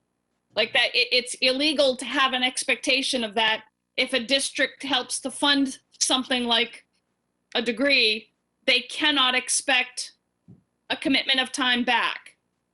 Ms. Deasy, I see you shaking your head. Yes, that is what it is. And it's not, unfortunately, it's not terribly different than we could put someone through their 6-year or administrative program through our teacher contract and tuition reimbursement and have them leave us for another job. So it is not possible for us to have anything other than what is essentially the honor system and asking someone for to give a commitment, which is what we would do. We would also make the commitment in working with this person and developing them, so that if we have hired someone who doesn't immediately meet our expectations, we are making a mutual commitment where we're going to work on developing that teacher over the course of 3 years. So it's not that there's no commitment, it's just that there's not some kind of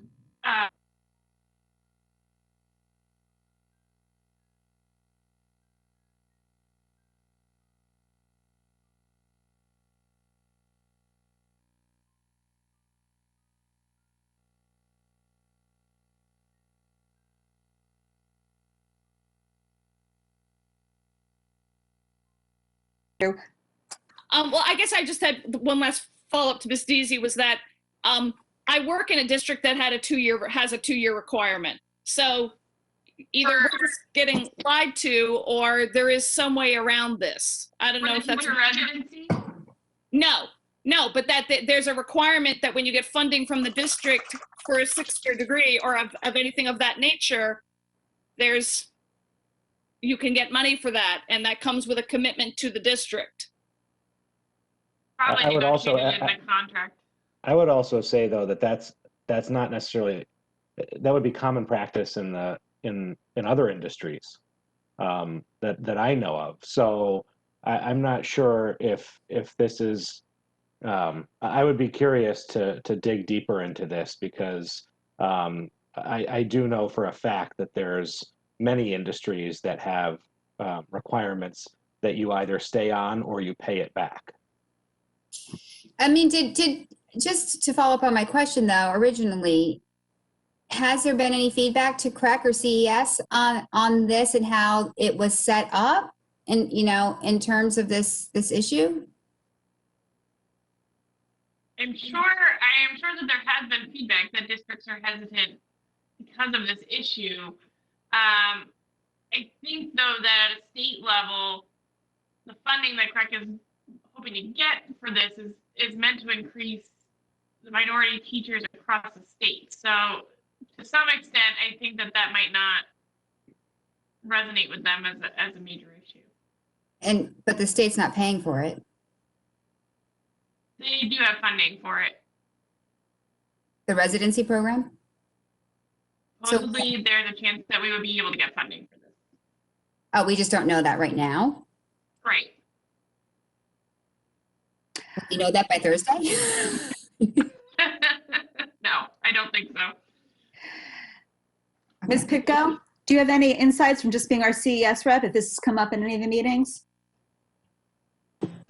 So CAS has a different residency program that's not geared towards this. It's geared to the special ed population, but it's through them. So my question that was actually in the Excel was, why couldn't we create our own program rather than paying the almost $11,000 to CREC? Why couldn't we tap in and work a program through Sacred Heart University, Fairfield U, entice students who attend there to then teach in our schools, and basically the same thing, that we're going to pay them, and the idea that they're going to stay here. Now, I don't know if we can also do that in conjunction with CES and develop a program with them. And I'm sure they would be open to it, because as I remember, you said that you had already heard of like some people who wanted to do SPED. And I know that they would benefit from that. I just think this is a lot of money. And then at the end of the year, they can leave us.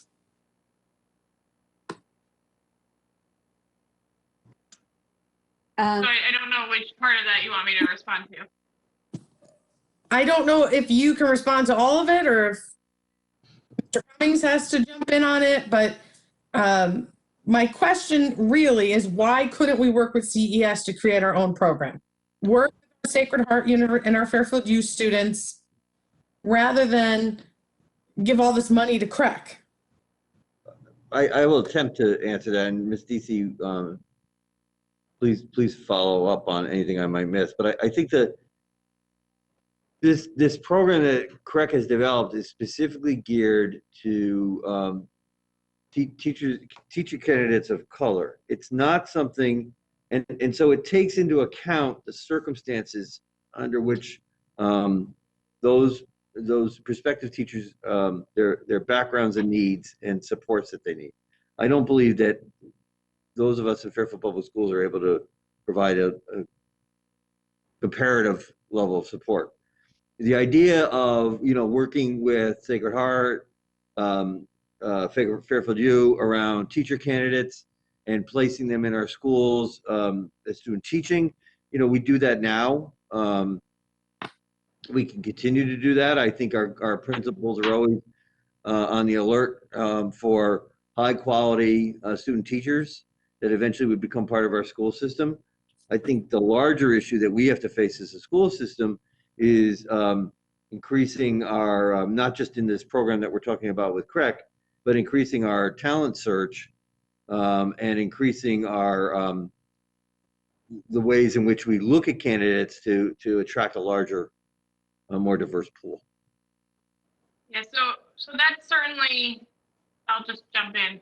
That's certainly one of the concerns I outlined in my answer to that question. The first is that CREC has created a cohort of teachers who are going through this process together, or future teachers, I should say, who are offering each other Canadian support, which we know from research is really important to retaining folks in the long term in this profession. The second piece is the certification piece.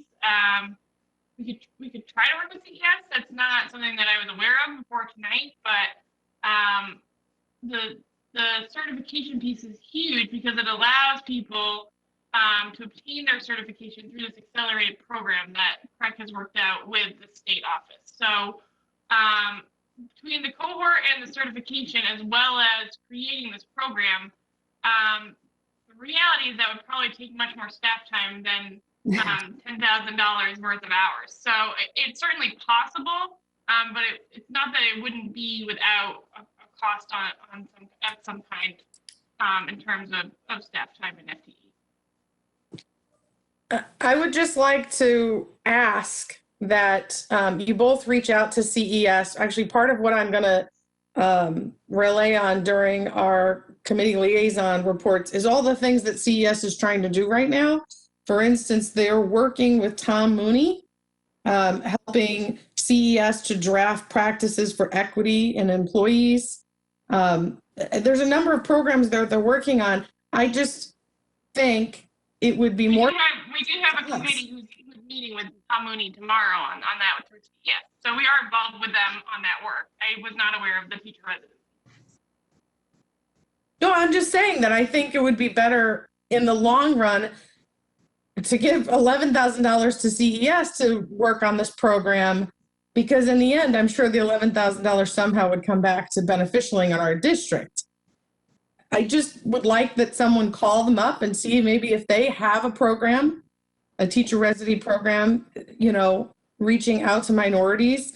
We certainly cover many towns, Stratford, Bridgeport, Norwalk, people who live around here that might be enticed to stay here after their year is done.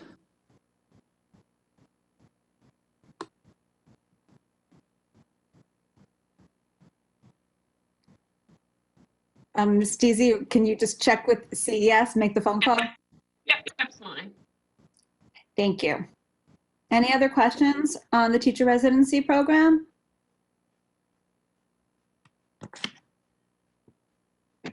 Any other questions on contracted services? Ms. Maxon-Canelli? One thing I will say, I was very dubious about the communication audit until I read that answer, which was an incredibly thorough and comprehensive and professional answer. So I thank you for it. It was very eye-opening.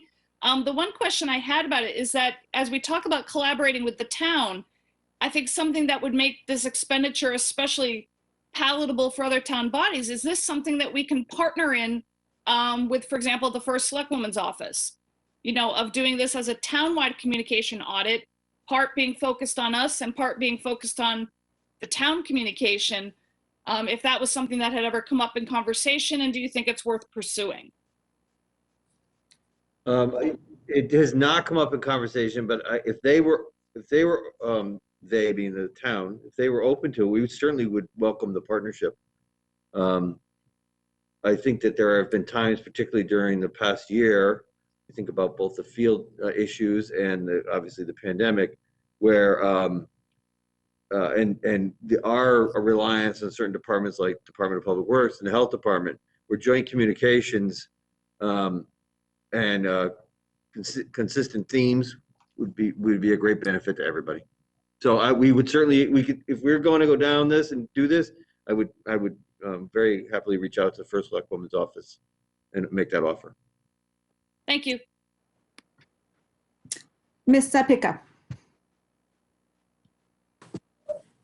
I'm not sure what page it falls under. It was in our Excel sheet. My question is, I know we're going out to bid for OT and PT, and one of the responses in here was we were considering or investigating possibly hiring our OTs and PTs within the district as well as go out to bid.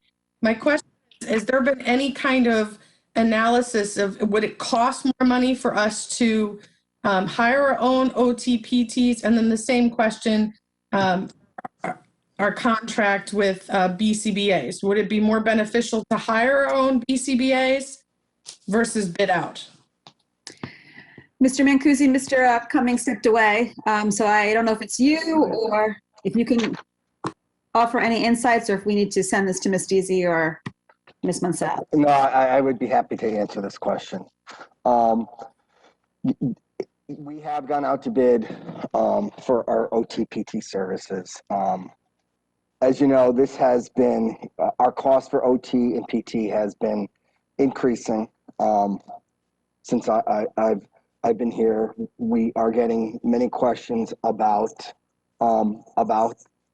that, and we've had several conversations with our current providers who provide quality service to our students with disabilities.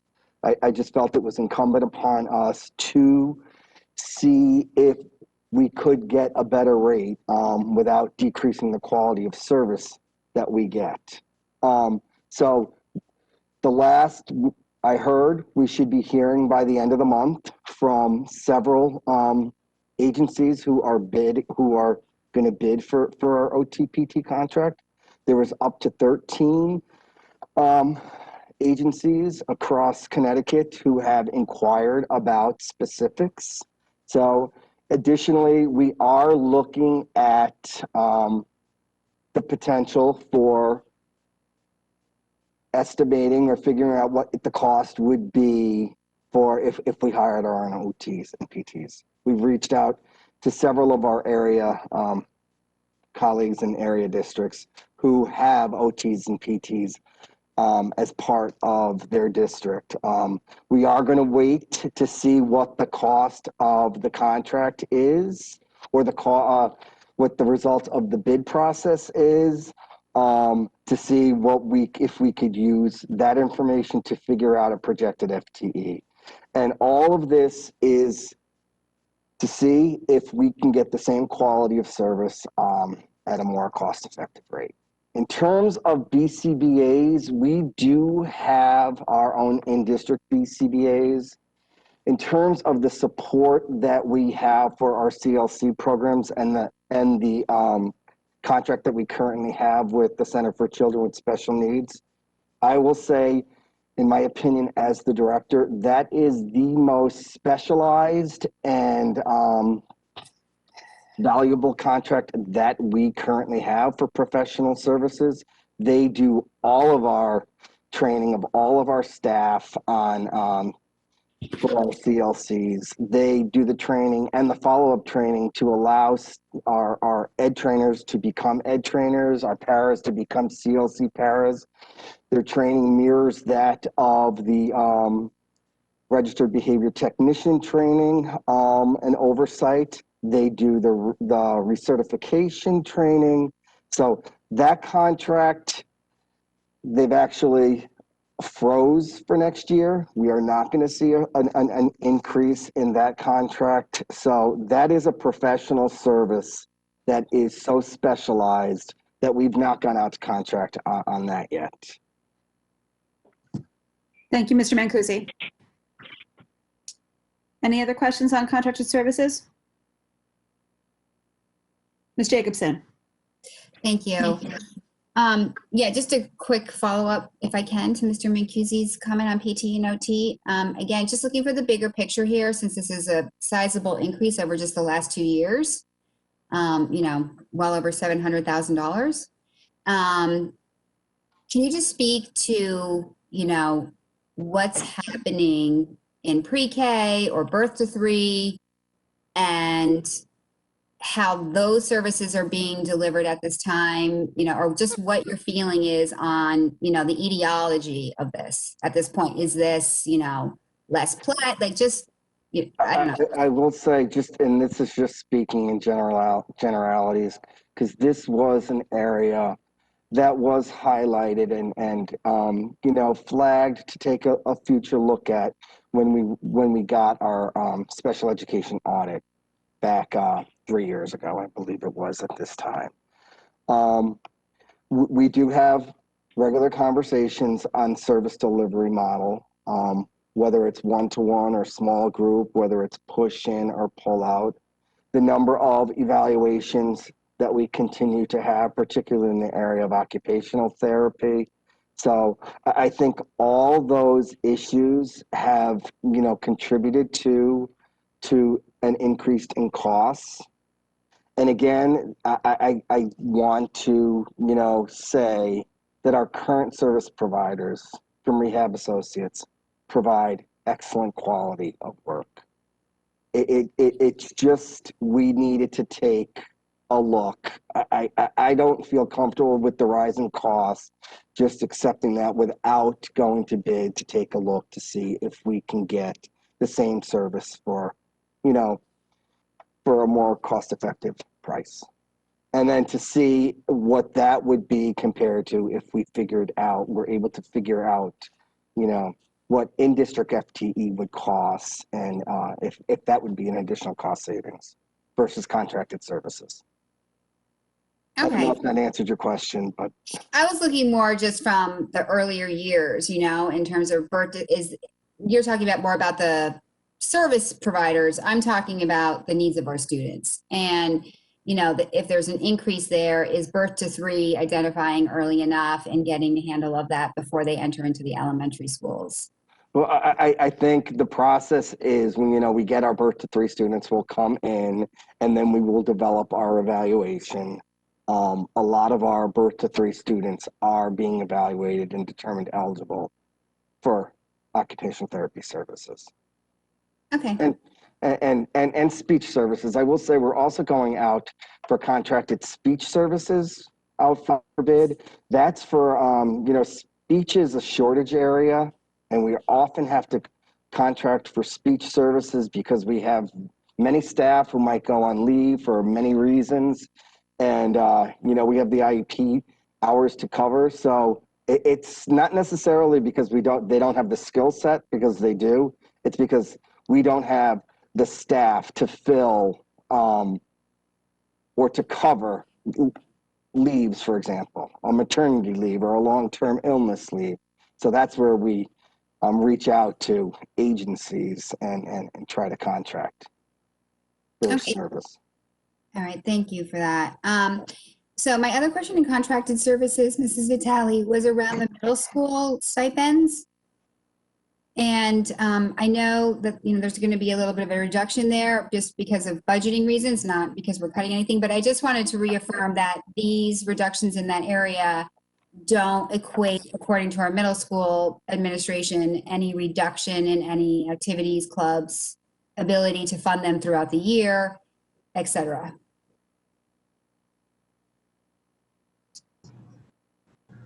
Ms. Dietzy, can you respond to that? I can. Our budget reflects the actual cost that has occurred over the past few years. Our middle school principals have essentially said that they would welcome any increase because they work up to a level that they are given in terms of deciding what clubs will or will not run in a certain year, which they'll really push to find an advisor for. However, there was no issue at the same time that I heard from them in terms of the current level of funding. Okay, all right, thank you. Any other questions? Okay, seeing none. We're going to move on to a discussion of outstanding questions from our last meeting, the January 19th meeting. Does anybody have any questions on the Q&A document or need further clarification on any of the answers that were given, or just have any new questions that might have popped up about the topics we covered last week? Ms. Jacobson, and then followed by Ms. Guernsey. Thank you. This is again to Mr. Mancusi. Sorry, Mr. Mancusi. I know, sorry. So thank you so much for providing the actuals for this year for our outplacements. Obviously, these are higher than what are in our budget book for this year, and we have a significant overage in tuition. So my follow-up question is on tuition for next year. And, we have an increase for outplacements for next year from what was budgeted, but it's less than what's for this year. So given your knowledge of the students right now and what your expectations are for next year, I want to affirm that you are comfortable as the 124 and the 5.5 as being accurate for next year.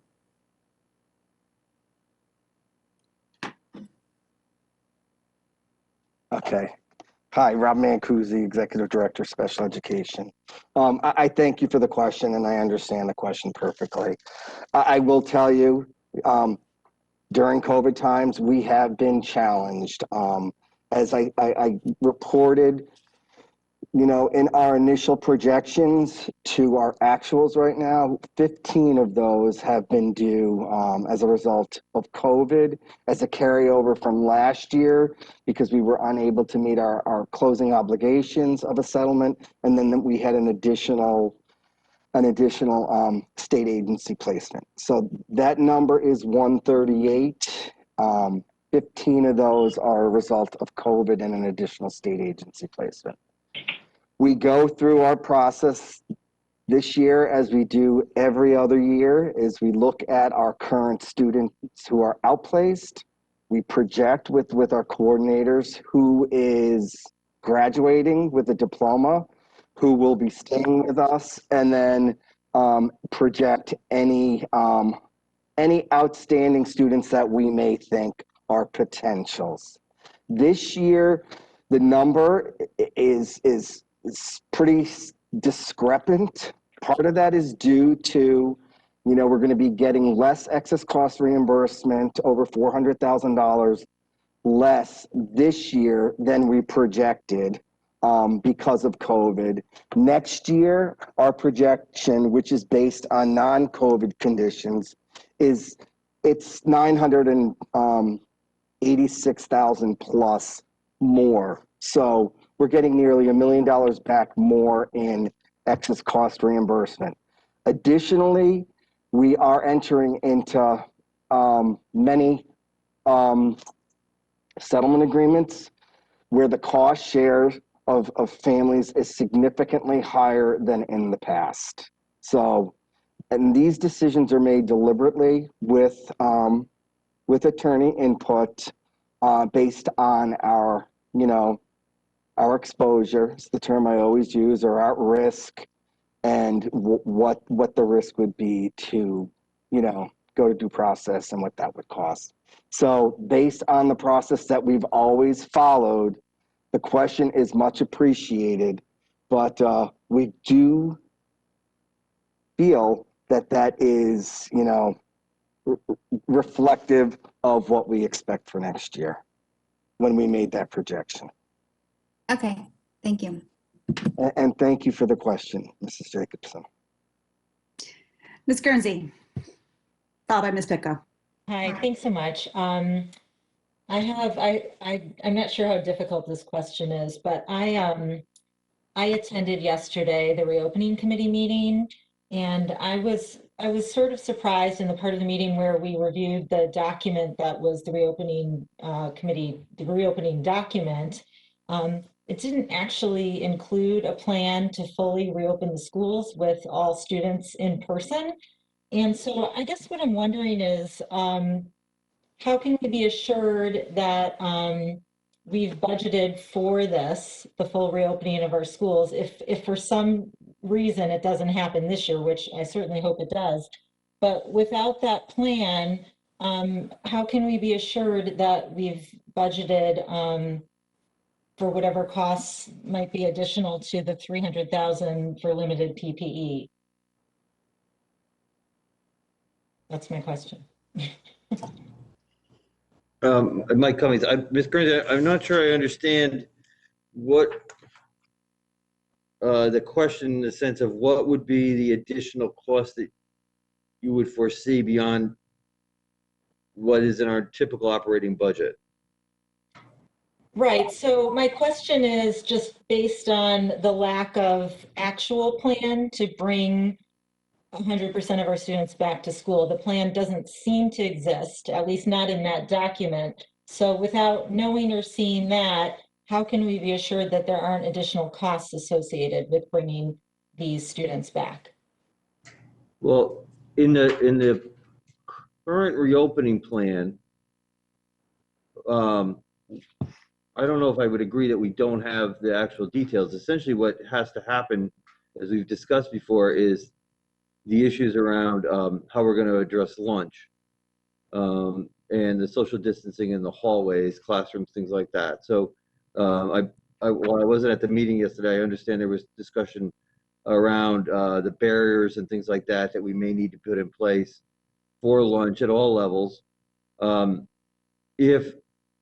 If we were to, knowing that some of this depends on the conditions of the pandemic, right, come September, late August, our expectation would be that while we budgeted for some COVID expenses, additional cleaning supplies, things like that, we would continue to use, and we were again under the same constraints, same mitigation factors in the August as we would be during this spring. We would continue to use those barriers. So a lot of I think the operational costs that we're incurring now, we would carry forward into next year.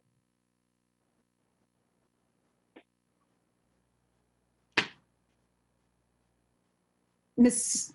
Guernsey, can I just piggyback on that? Yeah, that would be helpful. I'm not sure I got the answer that I needed, but I think it's a hard question. So. I think that some of the concern, and I don't want to get too off topic, off the agenda item, and go to discuss reopening in this meeting, but worst case scenario, this budget is based on the assumption that everyone is going to be back in school, a regular school year, still having to deal with the pandemic. Hopefully by August, the vaccine will have moved the needle, I'm hoping. But if worst case scenario, you know, in some of our discussions, we've talked about needing something like lunch aids to help with lunch. If students needed to eat in the classroom and lunch duty needed to be covered at a greater capacity is now, and there might be additional staffing needs. How do you foresee approaching that in August? Ms. Guernsey, does that kind of capture what you're? Thank you. Yes. Those type of scenarios? Yeah, it could be staffing. It could be related to different kinds of tangible things that we need. I'm not sure what it would be, but yes, thank you. So in that case, thank you. We would have to adjust our budget. I mean, I think it would be, I don't want to compare the two, but if we knew that, say, when we have a boiler go down or some other thing happen to one of our facilities, we'd have to make adjustments in our budget. I think that as we discussed the development of the 21-22 budget, an adjustment, it would be far more difficult to budget for the possibilities, because they could potentially be endless, unfortunately, as we've discovered this year, than to think about being responsive to what happens and how we best might be able to do that, if that makes sense. So, you know, for example, we don't know if the state is going to require us to have a remote learning possibility next year. We've already said that we're not going to look at the remote learning academy, but would we have to look at continuing to provide remoting in synchronous instruction at all levels now? So there's, and you know, hopefully we've purchased all the technology we've needed to purchase this year, and that is working well. But if we had additional classrooms or additional needs, we might have to make adjustments in our tech budgets around those types of things. So we're going to have to be responsive to the changes, but it would be really difficult to try to predict them. If that's helpful. Anything else, Ms. Guernsey, or can we go to Ms. Pitko? I think had her hand up. No, thank you. Thank you. Thank you, Mr. Cummings. Ms. Pitko?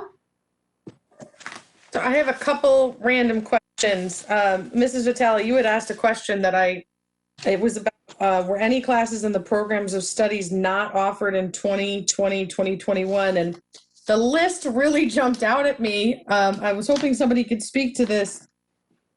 I went to high school in Fairfield. I loved the class Call of the Wild. To think that it didn't run really upset me. But some of these classes, French 1, nobody took French. Is there something going on that there's such a list of classes people aren't taking? Well, this is an answer based on my own experience as a high school principal. There's a lot of high quality classes in our schools. Students have a lot of choice. We allow, you know, there are core curriculum, core courses, core pathways that students take. But on the other areas, there's a number of choices that students will make. So what that answer doesn't reflect is where they might have had to add a section or two of another course because the students essentially migrated from one to the other. And Mr. Cummings, isn't it as much a reflection that most of them took French 1 if they were going to pursue French in middle school? And they may be going on to STAN. Okay. But yes, that's right. But it was French 1, French 2, French 4, like it was all the French classes, basically. That's why I asked, was nobody taking French? Well, the enrollment of French can be down. It could well be down. Yes, absolutely. And what was that at one school or the other, or is it both? I can speak to that. The Kia Parish Executive Director of Operations and Processes. I actually reached out to principals for that answer in terms of which classes were not run, and those particular classes were solely at Ludlow. So I did separate them based on which school did not run which courses, and those particular ones were for Ludlow. And the higher level Frenches that you were referring to, the 4, that's the CP version. I think that's the college, I had the abbreviation for CP, but it's lost at this moment. College prep? College prep, thank you. It's the college prep version, so that doesn't mean that an advanced version of French did not run. Just that version of French didn't run. Okay, they were taking honors. Good for them. My next question, I think, goes to Mrs. Deasy. There's a question on here. Mr. Peterson asked about substitutes and the expenditure and how much higher it is. And I was looking this over. My question is actually, did we finally do an analysis of how much we're paying our subs versus other districts? Because at this time, when we're trying so hard to get substitutes for our district, is it making an impact that maybe we don't pay as much as another district? Ms. Deasy? You're muted. Infos died just as you were starting that question. I think I caught most of it, but you want to know if we're paying the same as our other districts? As other districts? I think we had talked about this before, about doing an analysis of how much subs are being paid in our district and the surrounding districts. And since this is a year where we really struggled to get substitutes, did we finally do that analysis, and are we comparable? We are comparable. We've looked at that recently. I haven't looked at it in 2021, but we did look at it late in 2020, and we pay more than some. We pay the same as most, and I know that Westport upped their rate to $130 a day. Our rate is $110. And the information I got from Westport is that it hasn't helped them fill spots any better, but it has cost them more for subs. So that has been their experience with raising the rate. Thank you, Ms. Deasy. Any other question? Ms. Jacobson? Thank you.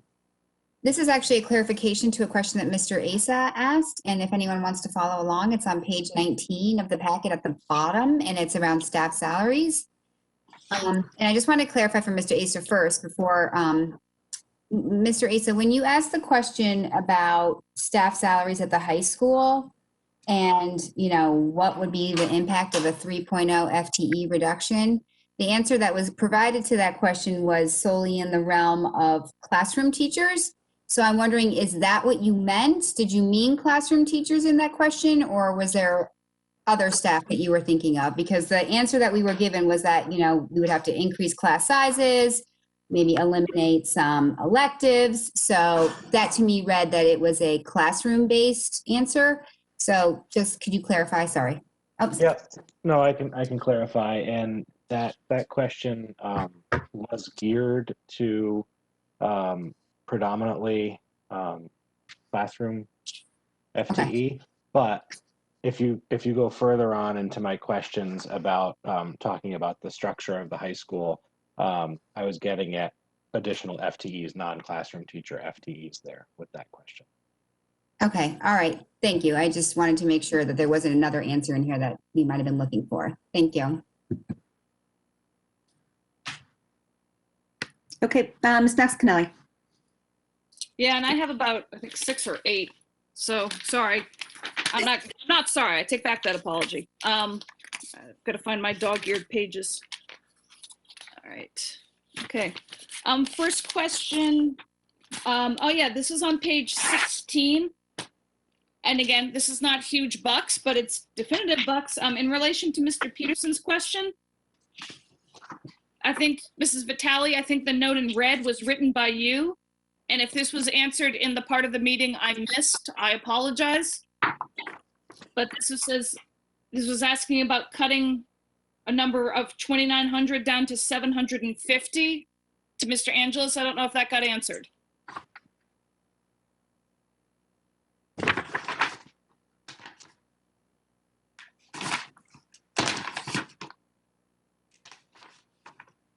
He's getting there. Okay.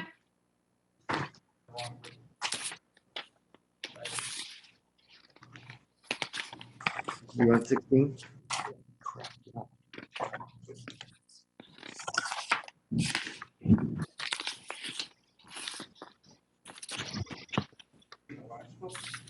It's in this one. Angela, this is Doreen. It's the publications research line. It's in red. See your answer here? Or was it red? You said you were going to look for it. It's that research one. Oh, the research. I'm sorry. All that work, and we did identify that that could be cut to the 7. I don't have the number off the top of my head. The 750 could be reduced to 750. Okay, so we have our second budget cut for Thursday night. Yes. Okay, I thank you. Just wanted to confirm that. What about the rest of that question, Mrs. Maxon-Canelli, to what are these anyway? I didn't care. Sorry. Oh, okay. Look, if I got so excited I dropped my computer. I mean, obviously, if anyone wants a follow-up question and wants to ask, they're welcome to jump in before I go to the rest of my questions. Does anybody have a follow-up? Mr. Asa? No? All right. Okay. Ms. Maxon-Canelli.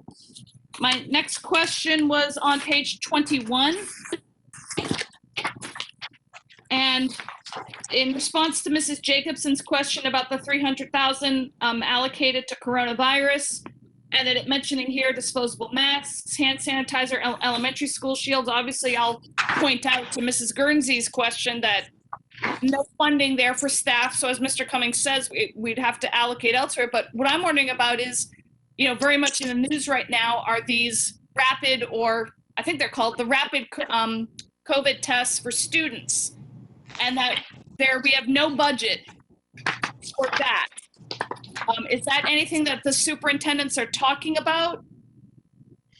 Or is this such a new topic? I mean, obviously I can see why this might not have been part of a discussion in November, December, but it certainly is in the news now.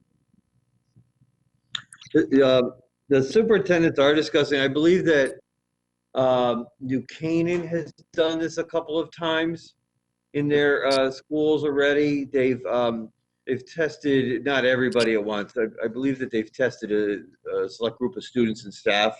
It's been affirming for them that they found very, very minimal positive cases. It's a conversation that the state has. There's this Binex test that the state would continue or consider supporting with some of the local private health providers, test providers with a district. But the state is not necessarily providing funding for it. And one of the issues, as we've talked about, you know, we've had several conversations going back to the summer with Mr. Cleary around somewhat related to the thermometer testing when people come to school, the testing when kind of a testing program. And Mr. Cleary's concern has always been that it's as good as the moment you take it, you walk away, your symptoms could appear 5 minutes later, those types of things. So it's kind of been this cost benefit analysis that we continue to look at. But we would have to find funding for that, whether we did it this year or we did it in the next year. Okay, thank you. Just Ms. Maxon-Canelli, just one more thing about the rapid testing in schools. I did ask Ms. Mitchell about this. The other piece of it, in addition to the cost of the test, it would require more time of our nurses to administer these tests and track. So that could also be, you know, a budget impact on that just for staffing. Okay. Again, I definitely think they are doing yeoman's duty, but if asking a little bit more of our nurses means it's a safer environment to bring all of our students back full time, then I'm going to advocate for that. I am just relaying the information. I appreciate and I appreciate you raising the question about testing. I think it's you know, an important, you know, we haven't talked about it a lot and I don't want to spend too much time here, but I think that we need to look at it as another mitigation factor potentially. So thank you. Go ahead. Okay, next question, page 22. And Mrs. Gerber, I apologize. I'm going to put you on the spot. I'd had a passing conversation with her about this topic, and that's about the snow removal, which I think the notion that we have spent I had to put my glasses on for that one. $78,000 currently for snow removal is psychotic, and we're all in the wrong profession. If for the one snowfall, and that prompted a day off from school and then a full remote day, that they got paid $78,000 for that. And I know Mrs. Gerber had been talking about what we had done for past years in budgeting, and I just find $210,000. The thought that we're spending that this year and therefore budgeting 160 when we have not been spending above 100 seemed like an inappropriate budget number. Mr. Papa George, do you want to take this? And hopefully we're not jinxing ourselves by saying that we're not going to get a lot of snow here. Very true. Hopefully we're not. As you all know, we did have that one storm, and it was a significant storm. And unfortunately, it showed that when we do get that amount of snow, we end up where we had to haul some snow out of the way because we had unsafe conditions. For example, at Ward, we had blind corners because we had such high piles that we had to pay through the weekend to haul some snow off a site to make it a safe transition so buses and vehicles with student drivers could make it through the parking lot. So every time we roll the plow companies back out, there's a cost to it. I can't argue the cost of the plow companies because it is a town bid, and we do get accurate billing from them, and we know this because every piece of equipment has a GPS system on it. So we get actual to the minute when they're on site and when they're not on site, and actually when they're moving on site and not moving on site. So we are able to track the company and see what they're doing. So unfortunately, I'm not a plow operator myself, but I do know a lot of them. And I did hear that this was, even though it didn't seem at start as a terrible storm, it did work out to be quite the storm for the operators. Were those people alive in 1978? That's what I'm saying. Come on. I'll move on, but I don't understand that. On page 23, I just want, this is just a comment regarding the postponing of the ASL course. And I just want to put out there a push that I think that's a fabulous idea. And I do hope that that remains in the academic conversation. Whoever needs to keep that in mind. I understand, but disappointed that that needs to go. So, but I didn't want that to pass by without a comment. Next one was on, page 26. It was a question Mrs. Gerber asked, and it's second from the bottom. And I would very much like to hear, I know this has been mentioned in the past, but up until now, it's been very much a passing mention of what is going on with Burr and the connection to the Teachers College, that this is a benefit that is accruing only to that school community. And I'd like to hear a little bit more before we keep financially supporting such an exclusive program. I can start that, and again, if Dr. Savichanzik wants to weigh in. I'm sorry, I didn't hear that. Is he here? James has lost connection. Yeah. Oh, he lost connection. Oh. Okay. Well, like I said, if he comes back on and he wants to add to what I'm saying, this would be the third year of the program. It is. We invested in this program because as you know, we've had concerns with the viability, the strength, the overall strength of our elementary literacy program. As I've said before, it is. I don't like ranking our children, but it is the most important of the curricular areas, the elementary literacy program, because it's essentially the foundation for everything else. We are about next year beginning the ELA review for pre-K-12. We will be looking at this program in light of the program that specifically that Burr is in going through. What it does offer is very intense professional learning. And I will tell you that having sat in on the professional learning sessions that have been going on there now for the last 3 years, the level of teacher understanding of what they need to do to support students, and they've really been concentrating on writing, what they are able to do and understand in terms of their student needs and provide appropriate feedback and growth areas is really remarkable.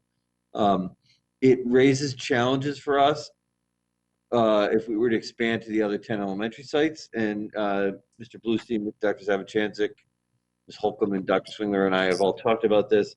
But But what I think it offers us is, what they're essentially doing is laying some groundwork that the rest of the district can follow. And I think it's money well invested in the Burr program that is going to help us go forward. I want to be really clear.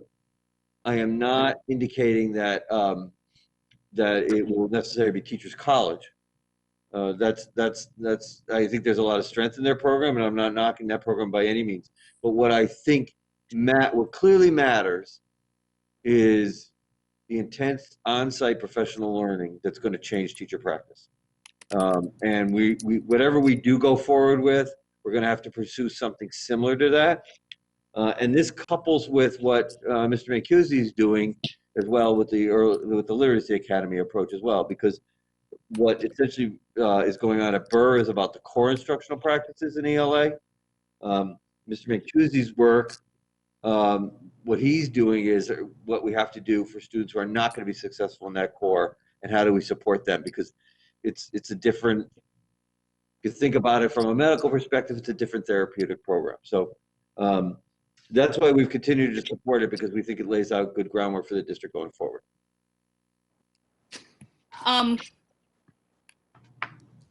But at this point, no other schools are benefiting from it. No, I wouldn't say that. I would say that Mr. Bluestein's been very open. The LASs in the district have open invitations to attend the PD that goes on at Burr. Our elementary principals have attended the PD that goes on at Burr. So there is work that's going on across the district for it. They're just not getting that. While they're attending the PD, they're bringing back ideas to their building and working with them, and it's part of the language arts specialists work during the school year. But what the other buildings don't get is they're not getting that the personal approach that the people right now at Burr are getting. And the reason it has needed to stay 3 years in one school? Because it's a developmental program. Essentially, the way I think that the best way to talk about this is to talk about it in the sense that they are changing teacher practice. They're fundamentally changing teacher practice. If you think about what the average elementary teacher goes through in terms of to go out and teach the most important subject by state certification requirements, is essentially a course. They're providing our teachers with far more intensive, ongoing professional learning that's deeper than the work that they were afforded in their teacher prep programs. So that's essentially what it's doing. I mean, there's no degree associated with this, but I would say that the teachers at Burr are going to be coming out as the goal is that they come out as master teachers of literacy, language arts, elementary language arts. And then do you see that, this is my last question, and then that's it for me. Do you see that with this ending, this investment ending, that essentially the Burr community gets broken up and these teachers get spread to the other schools so that they can do in-person, weekly collaboration with peers to bring the rest of the district up to their level of understanding? That's a model we haven't considered, but the idea that you're getting at, or I shouldn't assume that you're getting at, but the idea of, like, it goes back even to the Math Academy conversation. How do you bring the capacity out to the district? We've had conversations in a sense, and to some degree what you're describing is a train-the-trainer model. Bringing something in-house, continuing to further the education and skill set of your trainers, but they haven't having an expectation that they're going to come back and work with a building with a grade level or do something like that. So that's the question we have, and it's going to be part of our curricular review, is how do we bring this back out to everybody? Because everybody, everybody's going to benefit from this work. That's how we have to figure it out. Or that's what we have to figure out. Anything else, Mrs. Maxconelli? Nope. Any other questions from the questions document? Okay. Seeing none, we'll move on to revenue, pages 12 through 18 of the budget book. Ms. Pitko.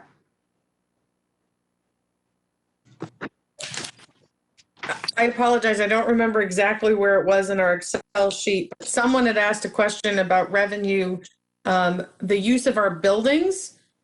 And I'm just wondering, I know that we're not really allowing that right now. Was there any revenue for this school year so far?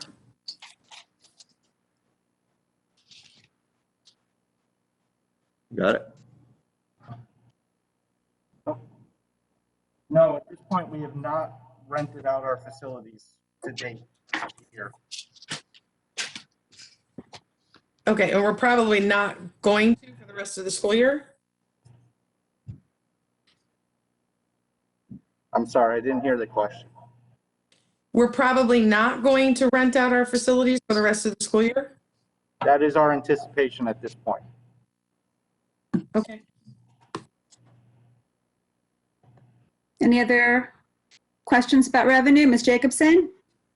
Hi, yes, thank you. I have two. One is on summer school tuition. So obviously last summer, the tuition line for that, or the income from that, was significantly decreased due to, not having open facilities for that necessarily, but we are increasing that back to standard level for this upcoming summer.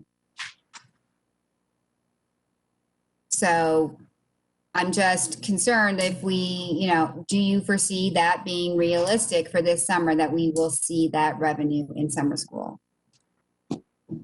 Can we, if we can't use the facilities inside, I just want to make sure that you're comfortable with that number. Whoever wants to answer that. Yeah, I will do it. I think that that's something that we're going to look at. I do think that given our capacity and capability now of doing remote learning, I think that may be how we deliver a summer school program. We can do it, of course, depending on where we are. We'll try to do it in person. We'll try to do it full class.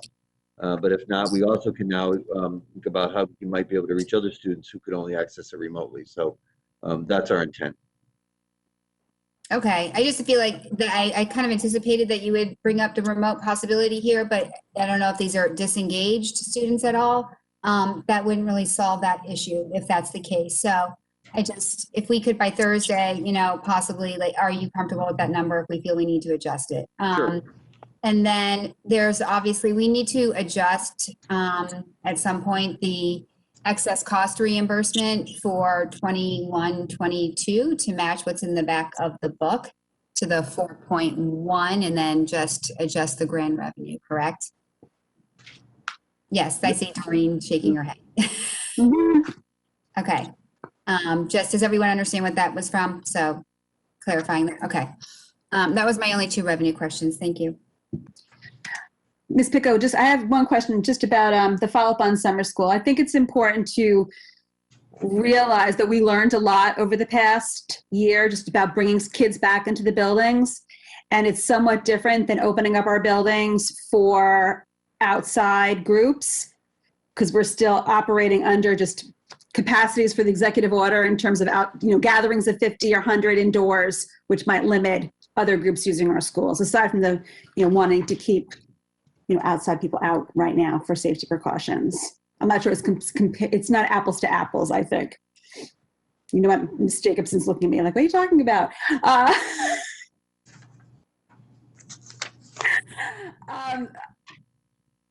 I don't think that we should use the indication that we're not renting our buildings as a sign that we won't be able to run in-person summer school, because they're two different parameters. We're judging both of them under different parameters. That is all. So, sorry, Christine, can I follow up on that? Sure. Mr. Papa George, I understand that you expressed the intent on the rentals, but does that, not even for outdoor? So actually the follow-up, I was talking through the end of the school year. However, at this point, we've talked to Parks and Rec about camps and summer camps and that kind of stuff. And through the town's EOC meeting, our intent is to offer those programs. At this point, obviously, things could change as the time approaches, but we want to be able to offer as many programs, especially outside programs, as we can to the residents. But does that revenue come to us?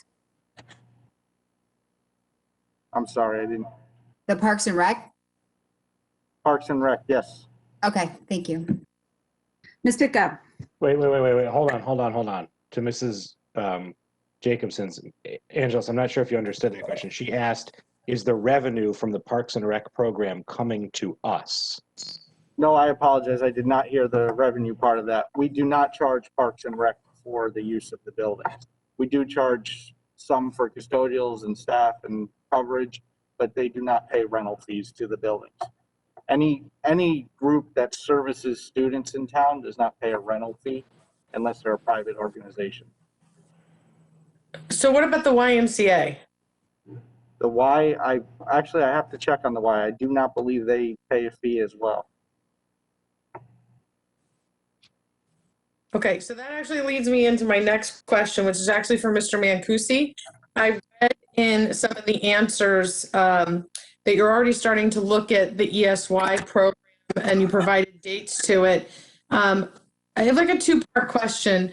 One, I know that we've talked in the past about revamping the ESY program or looking at it. Have you reached out to SEPTA or other groups for their input? And also, the ESY program at McKinley has a like summer adventure where parents can pay for different classes. Will that run as well? Hi, Rob Mancusi, Executive Director of Special Education and Special Programs. I have not reached out to SEPTA recently about their thoughts on summer school programming. We have just begun to plan for ESY programming for the summer. We are planning to run a live in-person programming. A lot of this work will be accelerated when we're able to fill, particularly at the elementary level, our open position. Okay, but what about summer adventures? You know, the classes that they do in between students are getting services? We're anticipating that students will have the option to participate in those. So we're anticipating that ESY, and I know we've talked in the past, and I think I've talked to Mrs. Ritelli in the past, as well as some other SEPTA members, about taking a look at the entire ESY program. We've not gotten there yet, particularly this year, but it is something that we do plan to look at. We are planning that ESY, as we're planning now, is going to move forward in July and August, and students will have those opportunities. I only bring it up because I think that it could possibly be a bigger revenue source than it's been. I understand. Thank you, Ms. Pitko. Any other questions on revenue? Okay. Seeing none, moving on to staff salaries, pages 26 to 27. Any questions? Mr. Peterson. Thank you. I guess for my first question here, I would hope, I guess I'd ask Mr. Cummings to explain the thought behind expanding the communication director's spot from a 0.5 to a 1.0, and what additional value you think that's going to bring. Okay, thank you. I'm just checking. All right, thank you, Mr. Peterson. Well, I think that where we are not at and where we need to get to is communications as a proactive tool in the district. I think that a lot of what we do right now is reactive work, and certainly so much of that, right, is influenced and impacted by the pandemic. But I believe that to move the by moving the position to a 1.0, there's things that we can do to better exemplify the work that has been ongoing in the district, or the work that's to go forward in the district. And I'm talking right now in some ways only about central office, and not even beginning to approach the needs of how we can support buildings better. And let me talk about that in 1 second. I think, for example, we do not have a comprehensive set of parent information, fact sheets, brochures, whether they be focused around curricular areas, grade levels, instructional programs. There's a need here to better, you know, essentially, like we talk about with curriculum being vertically articulated, K-12, pre-K-12, we need to do the same thing with our communications out to parents. I would also say that where we're missing things is in communications with our community as a whole. So not just our daily parent communications or whatever that might be, but how do we message our work and build relationships with community providers? I'm aware that other districts use different resources within their towns to congratulate graduating seniors, for example. There's just, I think there's more we could be doing around this than we're currently doing. And I would look for a communication director to build bridges with the community that we currently don't have. And I think to some degree, when things are tough, we actually suffer from. We suffer from that lack of previous communication and relationship building. I think there's a lot of work in the buildings to help support the principals to develop communication plans, to think about their messaging, to think about how their school improvement plans can be messaged. We write documents, we fill out spreadsheets, we fill out forms, but we don't think about how do we bring our message down to its clear essence. And I think that not only for the self-promotion of what we're trying to do, but really for our own internal thinking. Like, how do we better message internally with our staff and for ourselves the work that we're doing so it's as simple and concise as possible. The more simple and concise it is, the more likely it is to get done. So these are just a number of areas that I think we as a district would benefit from having a full-time. And then there's all the other stuff, obviously, that we're going to deal with. In a post-pandemic world, there's still going to be, unfortunately, crises and other things that are going to need to be done. But I think that I think there's a great potential for what this program with a full-time position could do for the district. And one other thing, I should have said this first. As we develop and build a new district improvement plan, having a communications director who helps facilitate that plan, its creation, refinement, and eventually publication, and helping us follow up on it would be a great asset to that, to the success of that plan, to guaranteeing the success of that plan. Do you have any follow-up, Mr. Peterson? No. We lost him. Mr. Asa, we'll go to you. If Mr. Peterson comes back, we can ask him to follow up. Yeah, I think he lost his connection quick. Yeah. But I just wanted to follow up on his question here, and I had asked the question on the spreadsheet. Mr. Cummings, I respect everything you said here. However, in our current situation, our current economy, and our current status, I think that we need to look at keeping this as a 0.5 FTE and working on the items that you mentioned. And kind of like you've talked about tonight, the train the trainer, let this communication specialist work with our building principals and other staff until we can afford you know, a full-time position. But I would like to see another year, at least another year track record of this position before we move it to a 1.0. Jeff, sorry, we lost you, so I piggybacked. No, please. I'm sorry, my connection sputtered out. You can continue. I'm not sure how stable I am here. I wouldn't admit that, but I think I said what I had to. Thank you. Mr. Peterson, just to catch you up, Mr. Asa was expressing concerns about making this a full-time position at this particular moment, just given the current status of finances and that we were still in the midst of the pandemic. Any other questions on staff salaries? Ms. Jacobson. Yes, thank you. I have a question on the social worker FTE. When we are, even though there are not districts, but schools who are going to be at the same FTE count, there's a very wide variance between the salaries that are in this book. So I'm just trying to understand why that is. So if Jennings is proposed to be at a 0.6 and Burr is proposed to be at a 0.6, so to speak, but there's one's at 17,000 and one's at 37. Why is that?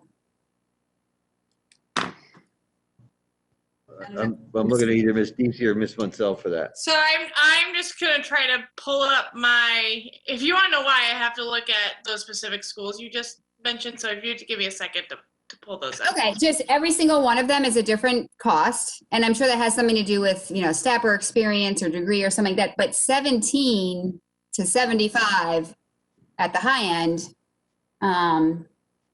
is a really wide discrepancy.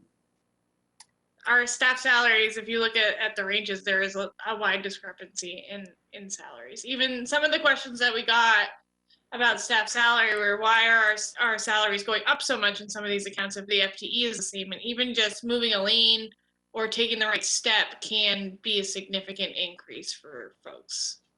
All right, I don't know if anyone else thought it was odd that Jennings and other schools, there was a wide, 17,000 though, how can that be? For I can look and tell you. Hold on a second. You don't have to tell me now. You can send me an email or something. I just was trying to understand just the wide variance there for the same amount of time. All right, I think that just being that we're talking about individual people potentially, maybe just follow up for some of the specifics via email. The discrepancy in the salaries for the FTE. That's just the question. For social workers. Yes. Mr. Asa? Yeah, so with regard to salaries on page 19 of the question document, towards the very bottom, the last question on page 19, I asked about at the elementary level, what's the total FTE of supplemental programs at the elementary level, meaning staff that is not, the core. And I was wondering if you could elaborate on what in general that 183 is comprised of and what programs they work with. Yes, we pulled all of the elementary certified staff non-administrator FTE for the elementary level, and from that we subtracted the 202 classroom teachers. So this 183 is literally everyone who is not a classroom teacher who is assigned to teach at the elementary level. Okay, and what kind of things do they teach as certified staff? We have the specials, which is art, PE, music. That includes library media science, includes special education, includes our support teachers like our math science teachers or our language arts specialists at the elementary schools. Includes special education related services, including speech and language. It includes our EL teachers, STEAM, gifted. So all of those folks fall into the bucket of other, as I interpreted your question. Okay, and do the staff that teach getting to a question on this document, I'm not sure what page it is because it wasn't my question, but somebody had asked a question about world language and those teachers and what that FTE cost is. I think it was in relation to saving the art, but I'm curious if you could tell me more. World language at the elementary is 3.8 FTE. A 3.8. So, but I seem to remember that number came in at like $477,000. That's the salary line for the people who are currently in that position. What I would caution the board on in cutting specific FTE is that those are not necessarily the exact salaries that end up being cut if we are riffing or doing a reduction in force for people. That means we're going to essentially move those people into another position, and the people in those other positions are the folks who would probably get cut.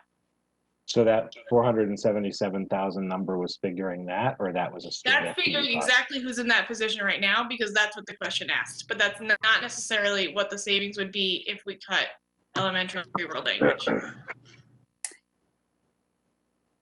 Mr. Peterson has his hand up. I don't know if I'll I give him the floor. wasn't sure if you were done, Mr. Asa. Well, if he's got something I with this. just want to follow up on a specific point that was just raised. The question I asked was about the feasibility of using world language as an offset. The answer that I got was just the 477,000 and the 3.8 FTE. So if there is a scenario that we could use world language as a resource offset rather than art, that was the point of my question, just to be specific. And thanks for clarifying that, Jeff. Okay, so I think that's all I have at the moment. You answered the question on the sheet, but I just wanted to get to that. And then one more question with staff salaries here. Ms. Jacobson brought it up earlier at the high school level.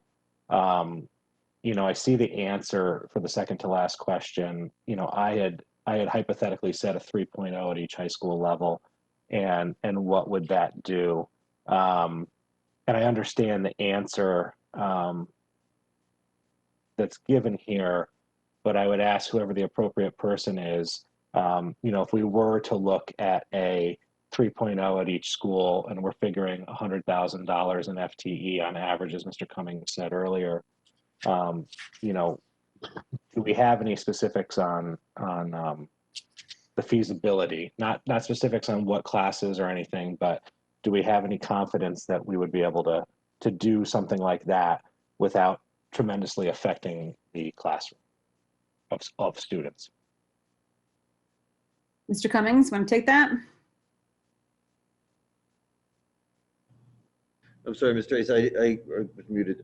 You're saying the feasibility of, could you just repeat that? I want to make sure I got that question. So the question was, for example, could we absorb a 3.0 FTE reduction at each high school by reorganization or other methods? And there was an answer given on the sheet about, increasing class size and, core class size to 25. Well, I'm not necessarily opposed to increasing some class sizes that are acceptable. I understand there's some class sizes that you can't, for obvious reasons, like science labs and stuff like that. But when you looked at this, or when your staff looked at this, is this a feasible thing without having a tremendous educational impact or negative impact on the students?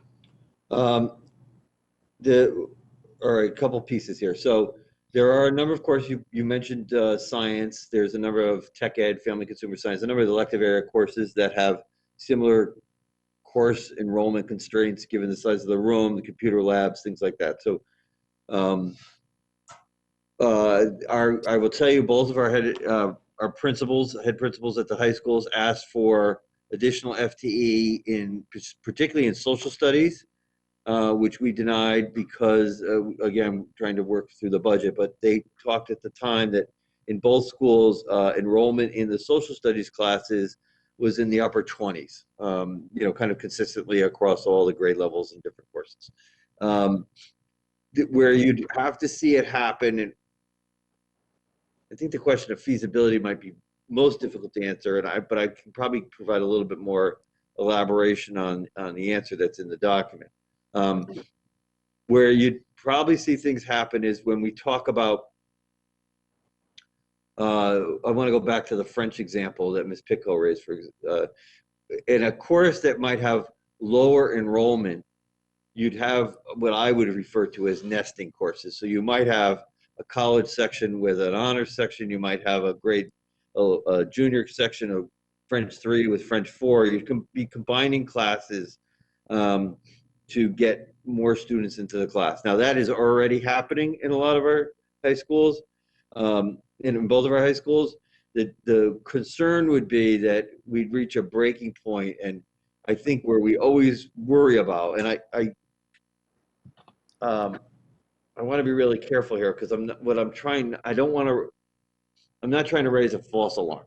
I want to be really clear about this. I think we'd have to look further at the impact, particularly on upper level electives, where enrollment might decline only because fewer kids are taking the CAD 4 or the upper level art or whatever it might be, as kids want kind of winnow the way out.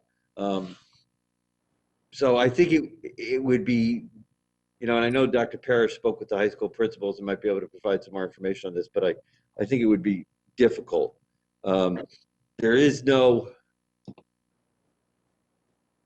I guess I'll stop there. I'll see if Dr. Parrish. And before Dr. Parrish goes, I'll just, and I appreciate, you know, the effort she put into that, and I'm happy to let her speak. But what I'm looking at here is something that we've talked about over the years in a structural change.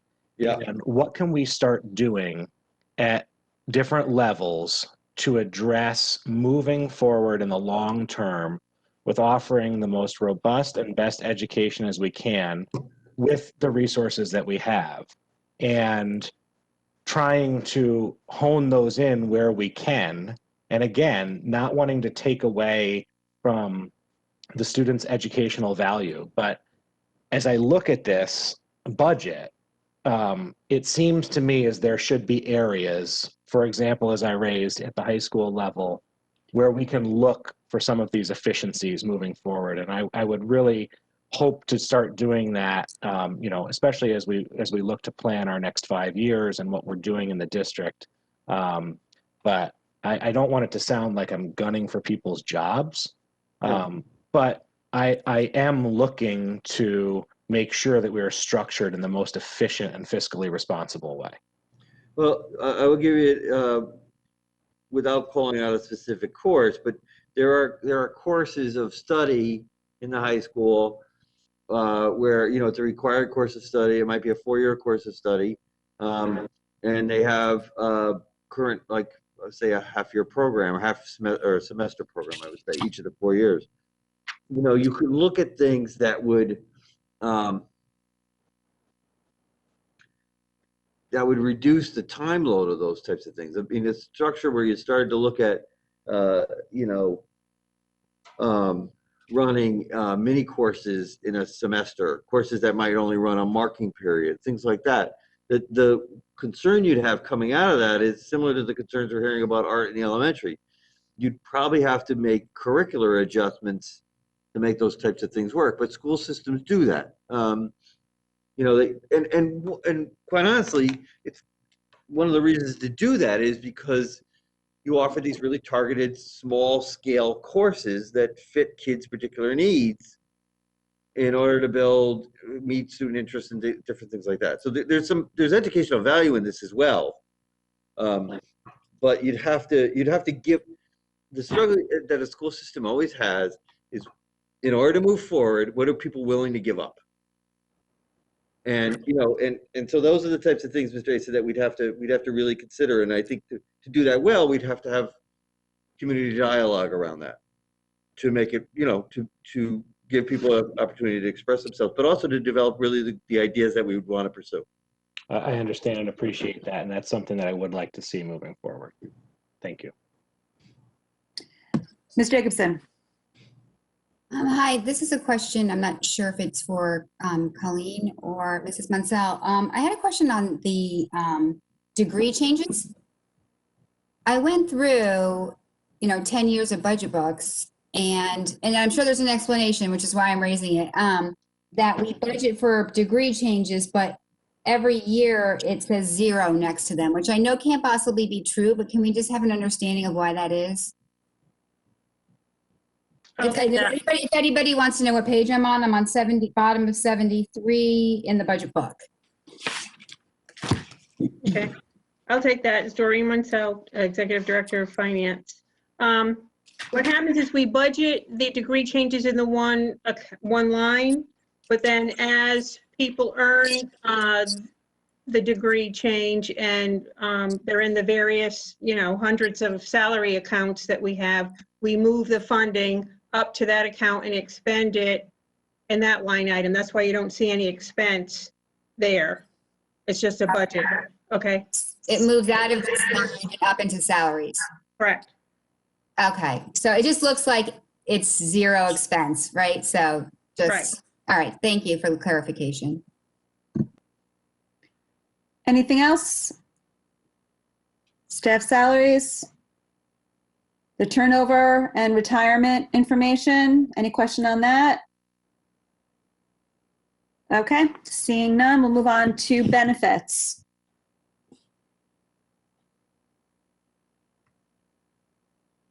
Any questions on benefits?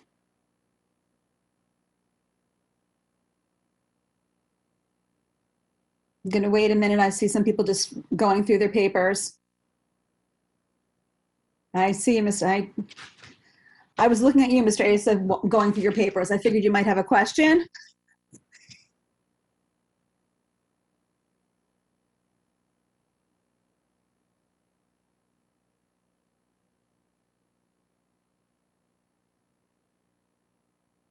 I'm going to be honest. It's Nick Asa here.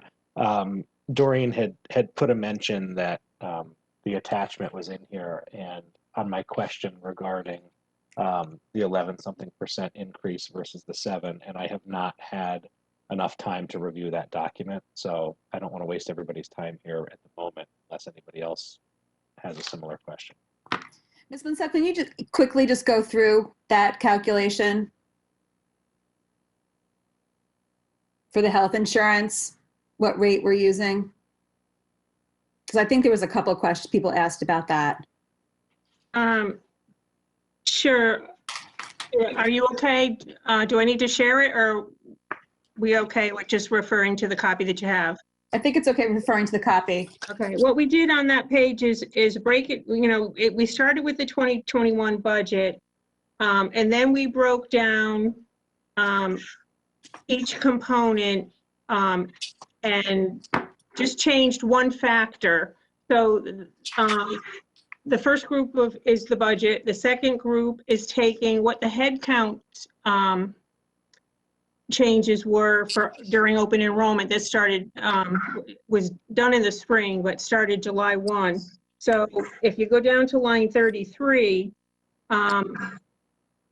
changes in head count right between the time we budgeted and July 1st were 0.5%. And then the next group of numbers, the set 3, we took what the rates were, the actual rates that were set by the state. So we budgeted somewhere around 6.5%. What we actually realized was an additional, on same thing on line 33, almost 1.7% difference from the rate that we were given. And what I did, we put down below what the budget rates were and what the actual rates were, so that you can see each rate is somewhat different, so it varies. So that accounts for the 1.7. Then we move on to the head counts that was used for the budget, which was November 1st.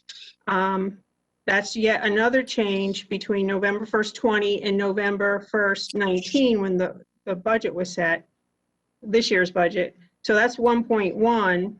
And then we added the last group of numbers, we added 7% to the actual rates. And then down below, you can see the 7% in that last column, but when you apply it to the rates that were budgeted, it comes out to 7.94. So that's how, and then the very last column is how you get down, how you got to the 11.25 increase.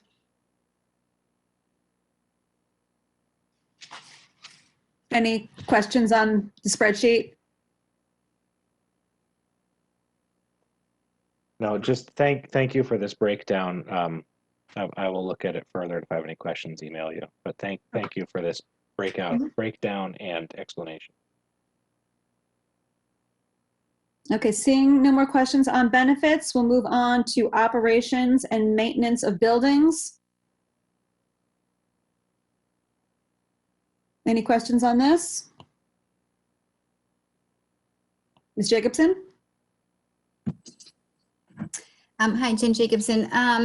Mr. Papa George, I had some questions on the chart that everyone might remember. One was about duct cleaning, and I had asked a follow-up if, moving from 2 elementary schools, 2 schools per year to 1 would meet any type of industry standard. And you reiterated in your response that you're not aware of any actual industry standard, but that Fairfield Public Schools had initiated this service to provide healthy, good air quality in our schools. So this in essence takes a school's duct cleaning from once every 5.5 years to once every 11 years. So can you just speak to, I understand that this was a budgetary decision, but just since it was something that has to do with air quality at this time, I'm just wondering how we feel about that.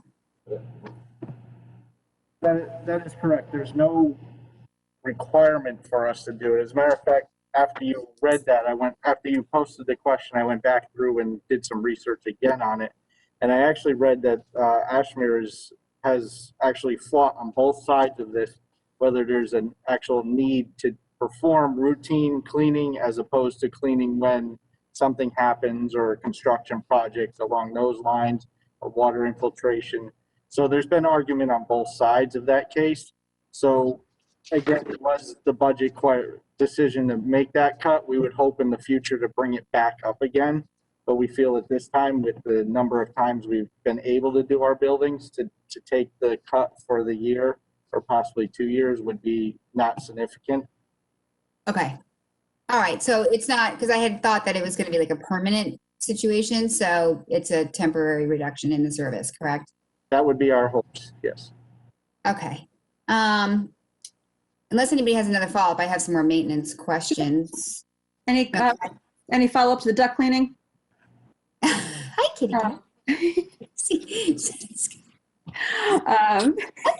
For the public, Mrs. Mascanelli's cat is now on the screen, just for the prompt to Ms. Jacobson's comment there. Sorry. Ms. Jacobson, you can go. I don't see any hands about the duct cleaning, so you can go on. Okay. Your question.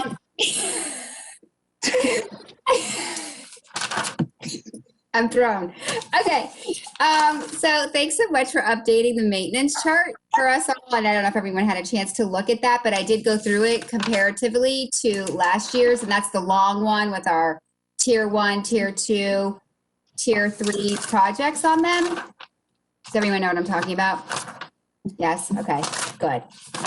So I just wanted to speak to a couple of things that I didn't see. Mrs. Jacobson, you meant the priorities, right? Not the tier, the priorities, right? No, I meant the big long chart that has tier 1, tier 2, 3. Not this year's in the budget book prioritized projects. Okay. The whole kit and caboodle thing. Got it? Okay. So just, can you just, I mean, I don't know if everyone had a chance to go over it, but just, you know, some of the things that were taken off.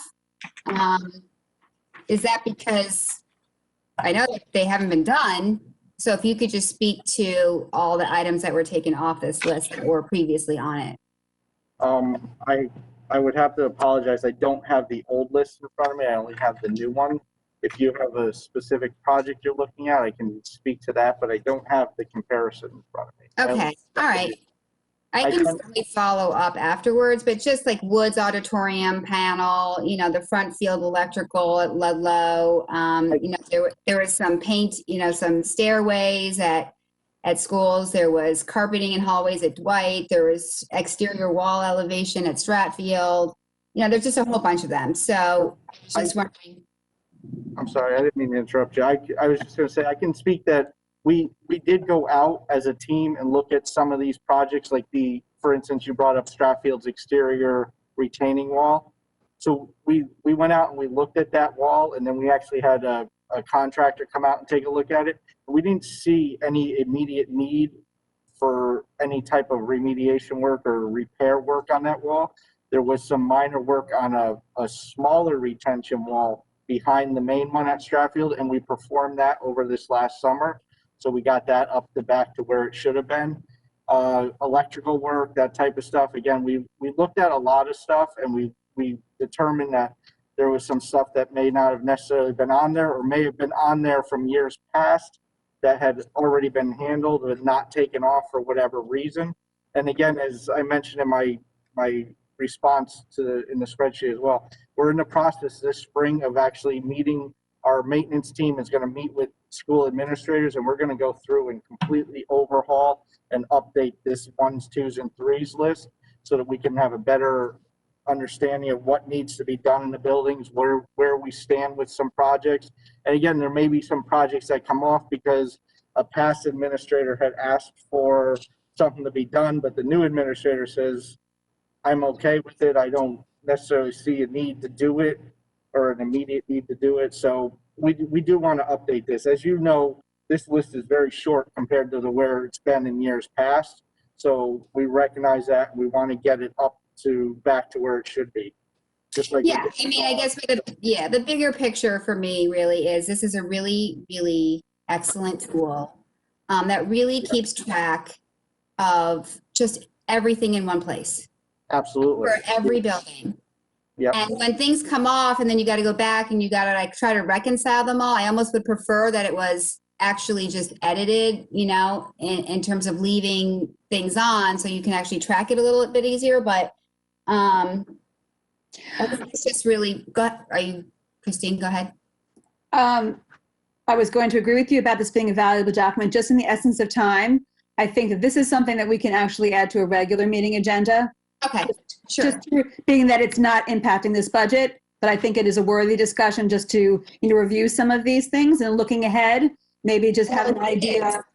Some of the projects on here are in this budget, so it does. It does. I just don't want us to get off of, unless somebody's looking to add maintenance projects right now, I would just ask that we focus on those budgets that are specifically included in the budget, and further questions about this list of the tier 2 and 3 that we can review and discuss at a later date during a regular meeting. Okay, great. And then just to follow up, just in terms of all of the projects that are in this year's budget, those are all on track and on target to be completed? Yes. Well, I'm sorry, you're talking 1920, not the budget we're talking about now. 2021. 2021 year. 2021 year. Most of some have been held off, but we don't anticipate, the ones that we have held off on, we don't anticipate an issue with getting them done at the end of the year, should the funding be available. We are holding just in case we do need to help with funding, but only the ones that at this point we don't feel would be an issue to get done. Okay, so I think that it's important to know for Thursday that if there's any chance that Mr. Cummings, I would ask that if there's any chance that anything that's supposed to be getting done this year, looks like it may not get done, that be brought to our attention for Thursday. So it doesn't fall off, because if it doesn't get done this year and it's not in the budget for next year, then now we've just lost a project that was prioritized to be done. Thank you. Any other questions on operations and maintenance of buildings? Ms. Gerber.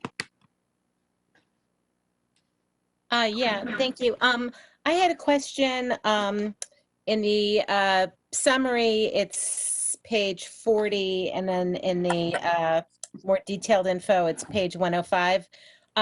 It's the grounds contracted services. In the summary, it just says increase in this account is to allow for necessary tree removal and tree trimming throughout the district. You know, and it's not obviously in the scheme of things enormous. I mean, it is an 8% increase and it's $30,000. But I guess my question is more just thinking back to that storm we had in August when all of those trees went down all over town. And I was just kind of curious, is this something that you foresee, you know, kind of being built into the budget moving forward? Like, is this just kind of the first step, or is this something that will kind of take care of a lot of issues? And then I don't recall ever seeing it before, at least it being mentioned so specifically in the budget before. So I was just curious if this is just kind of a cyclical thing, or if there are some specific trees that you really are concerned about based on, you know, other storms that we've had bringing trees down. I just wanted to get a little color to that. So I foresee this line item staying in the budget moving forwards. We have, as you know, we have a lot of acres and a lot of trees and a lot of neglected trees for many years. Trees are something that most people don't even look, well, we look at them, but we don't take care of them until they're an issue or they're a safety issue, and then they have to come down right away.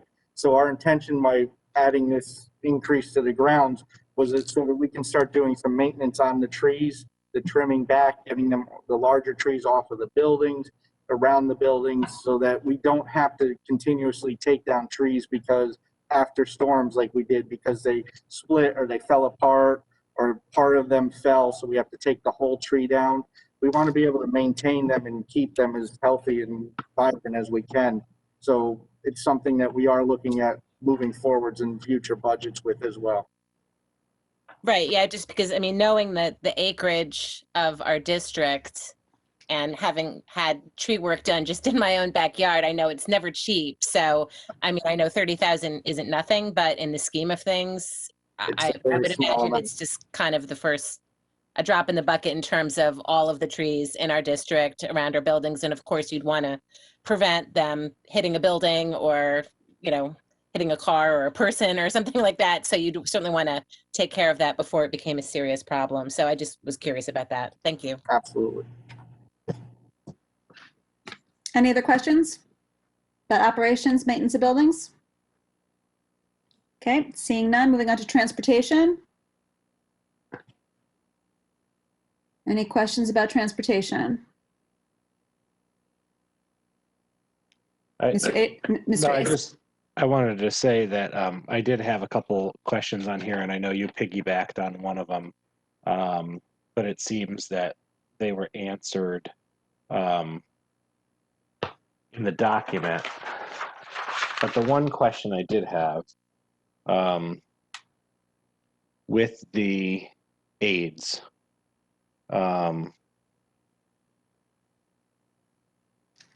at the pre-K, where it says, in the past, pre-K parents boarded buses to secure their child in car seats. Due to the pandemic, they can't do that. Continued use of bus aids was budgeted for next year. So I guess my question is really going back to, is it a need or a want? It's a large number in the budget. So I was just wondering if, I don't know if that's Mr. Mancusi needs to speak to that or whoever, as far as, you know, it's mentioned that, you know, other districts are doing this, et cetera. If you could shed a little light on that. We believe that 3 and 4 year olds who are on vans being transported to and from school from their homes, if you have 4 or 5 3 or 4 year olds, we believe it is a potential safety issue if there are not aides on the bus. I think most districts do have aides on their preschool vans or preschool buses. I know that that has not been the practice in Fairfield in the past, but I do believe it also could potentially cause a liability issue. And Ms. DC, if you want to speak to that, I mean, or Doreen, if you wanted to speak to that, go right ahead.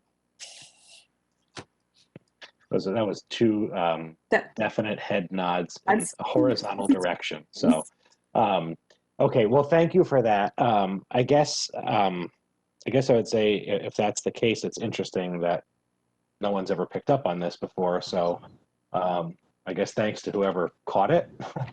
Not really sure how to address the answer. And then the last question, everything seems to be on the sheet for me, I guess. Thank you. Okay. Mr. Peterson. Hey, thank you. I wanted to talk about the expense of disinfecting the buses. I can't hear him. I appreciate the very specific figure. I guess, do we believe, given the current state of our health information, that this is Forget it. still be necessary?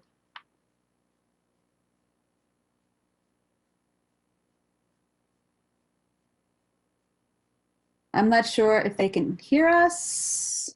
You can hear us? me? Okay, we can hear you, Jeff. I wasn't. I'm happy to repeat. Mr. Papa George, do you want to take that one? The need to, or Mr. Cummings, the need to disinfect the buses next year, given some of the recent information about COVID that's been in the news in the last couple months?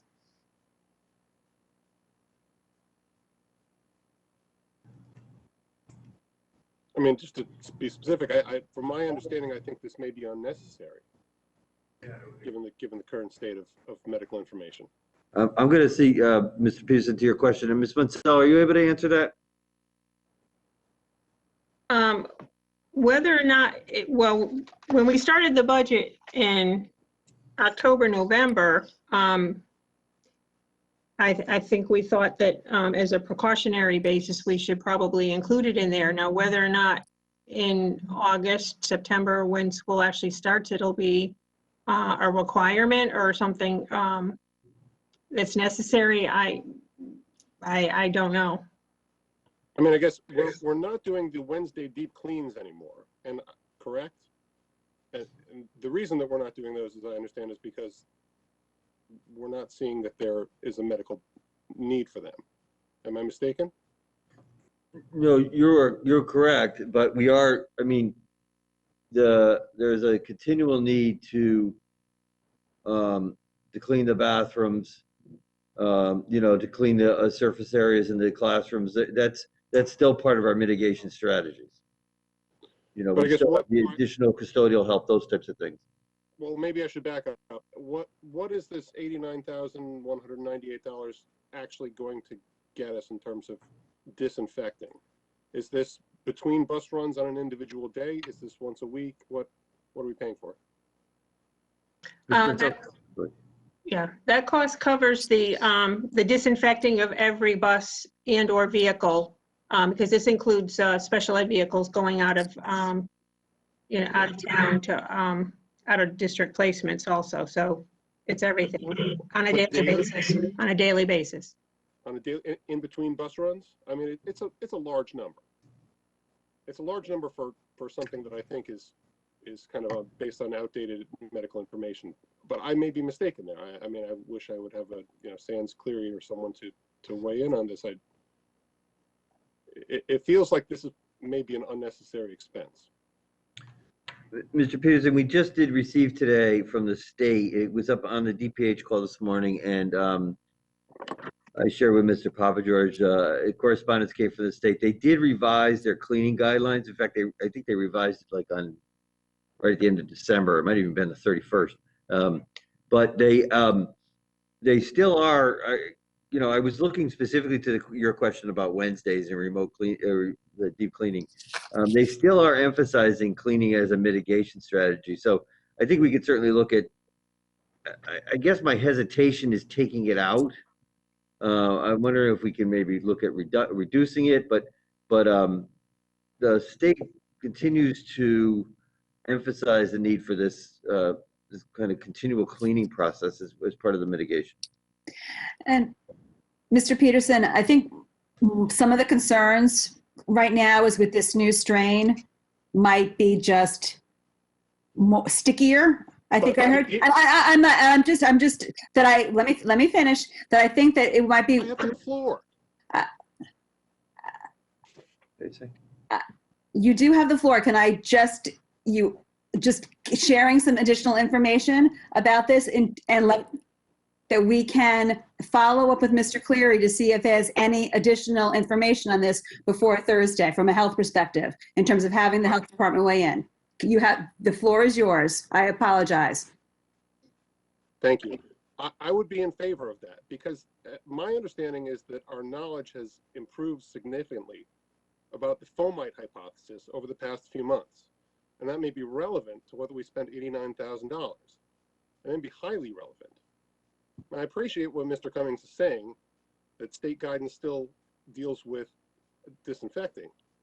I don't know the degree to which current medical practice is behind this. And that's a piece of information that I'm interested in. I agree. Thank you. Any other questions on transportation? Ms. Fratelli.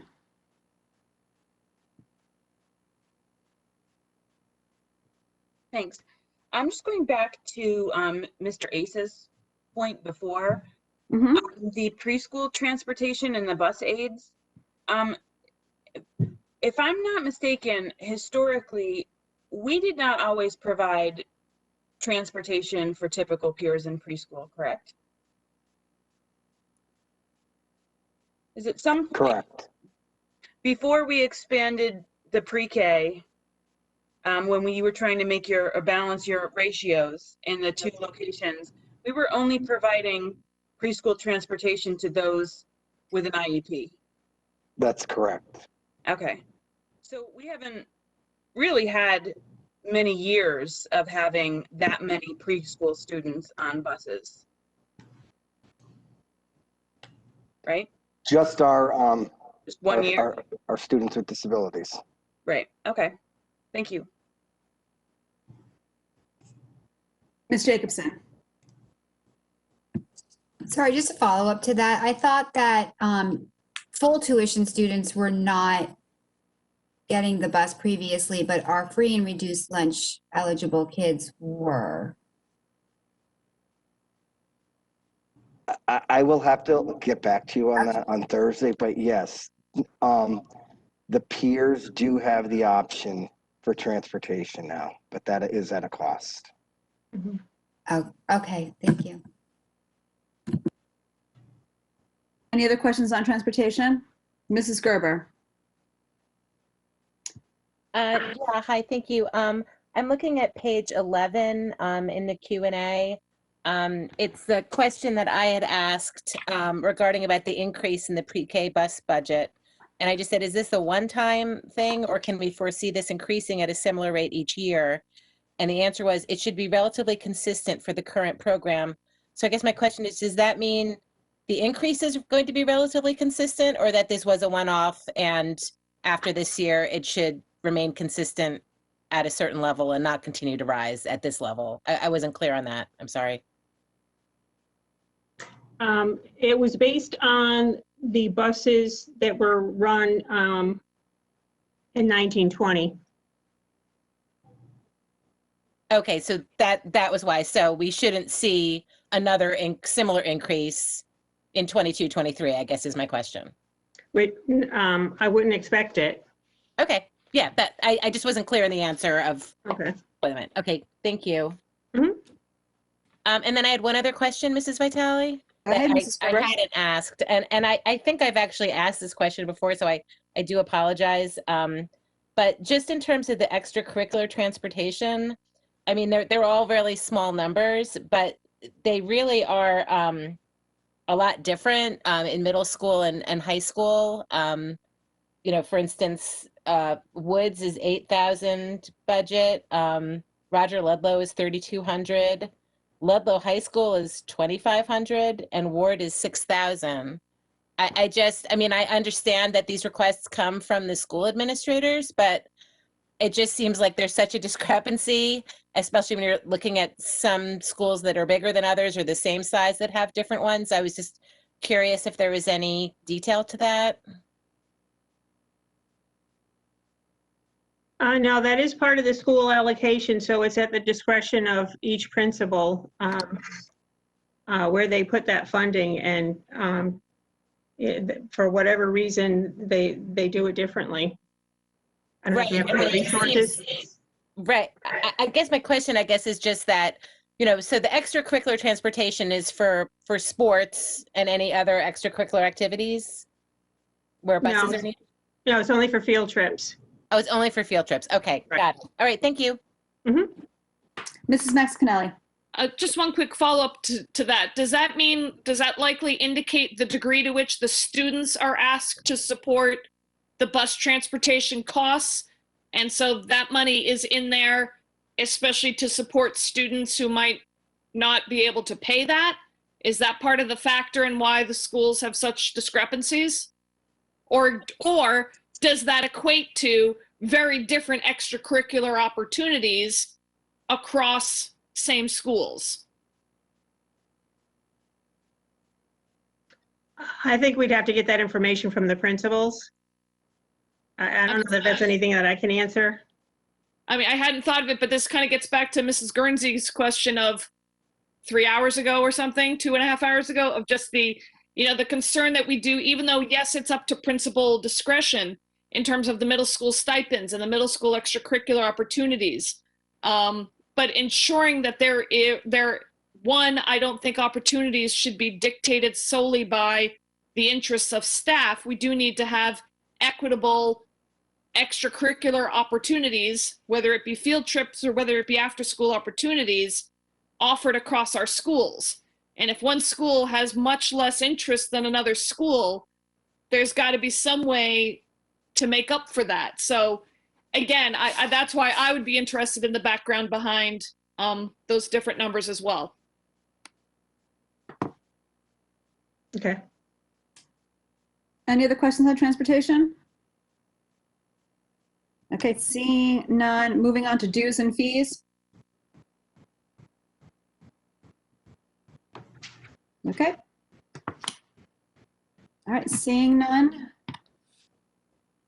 Discussion of superintendent's recommended 2021-2022 budget request and changes suggested by members. If anybody knows right now, if they're planning on making any amendments to the proposed budget, I think it would be helpful to share that now, just so staff has the heads up and we all know what each other are thinking. There might be some duplication.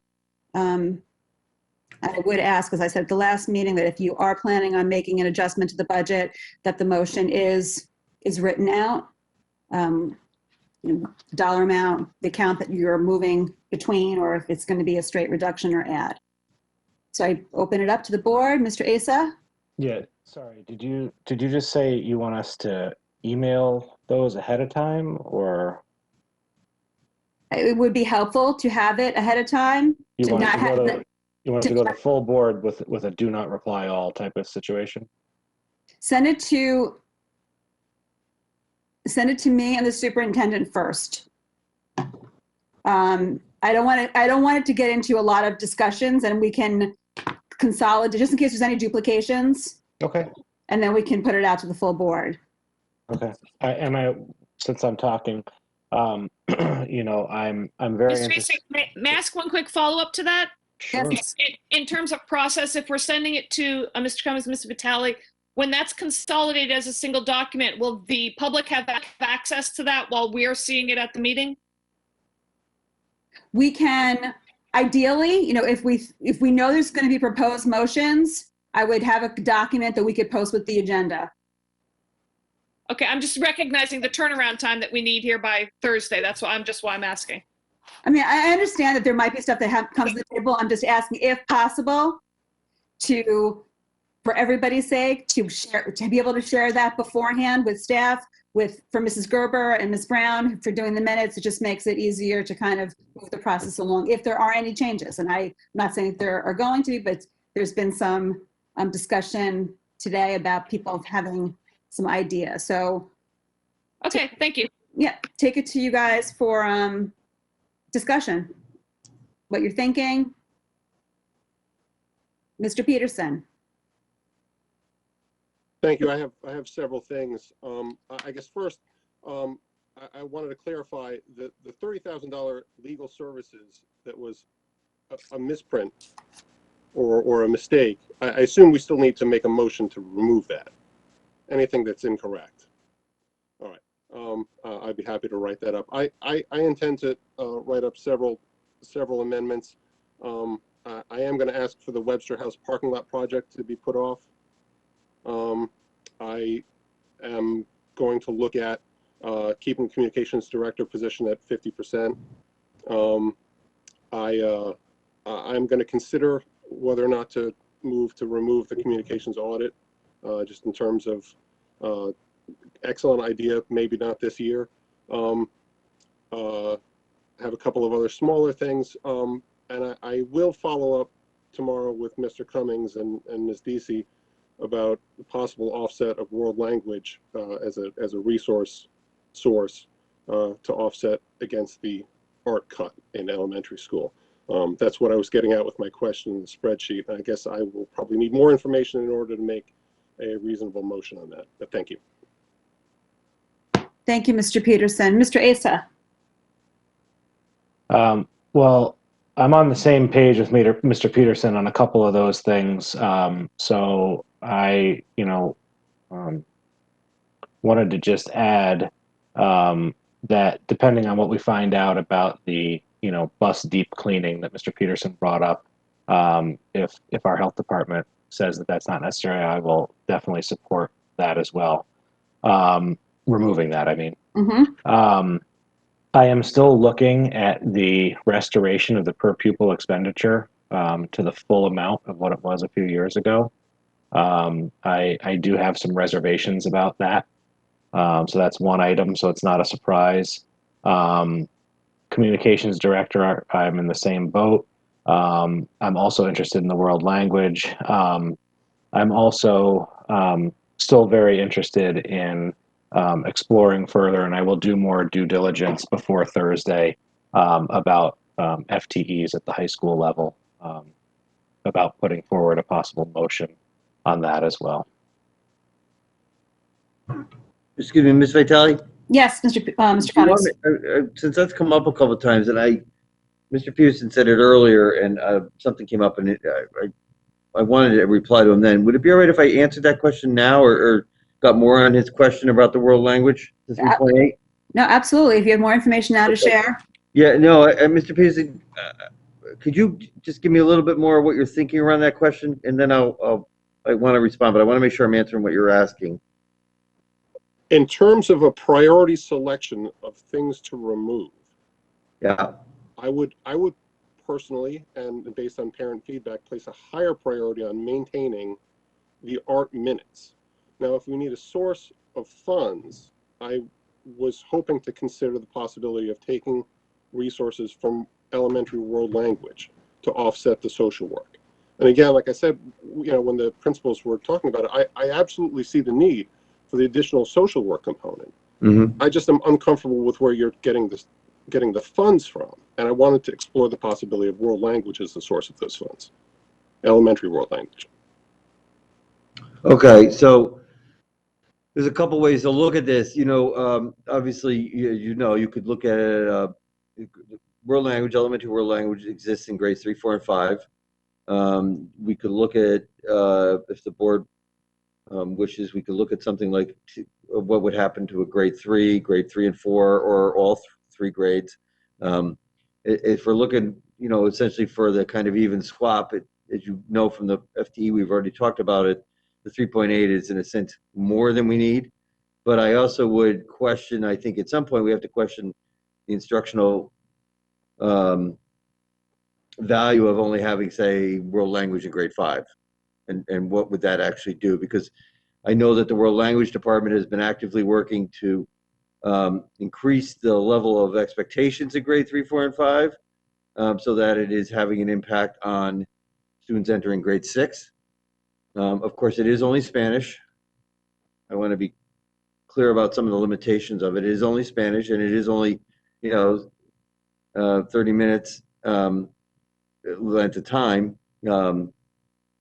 I think when I first came onto the board, I didn't come onto the board, thank God.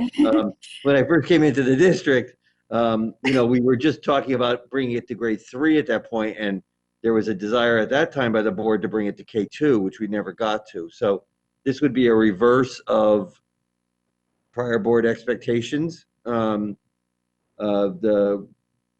this is certainly something we could look at. I am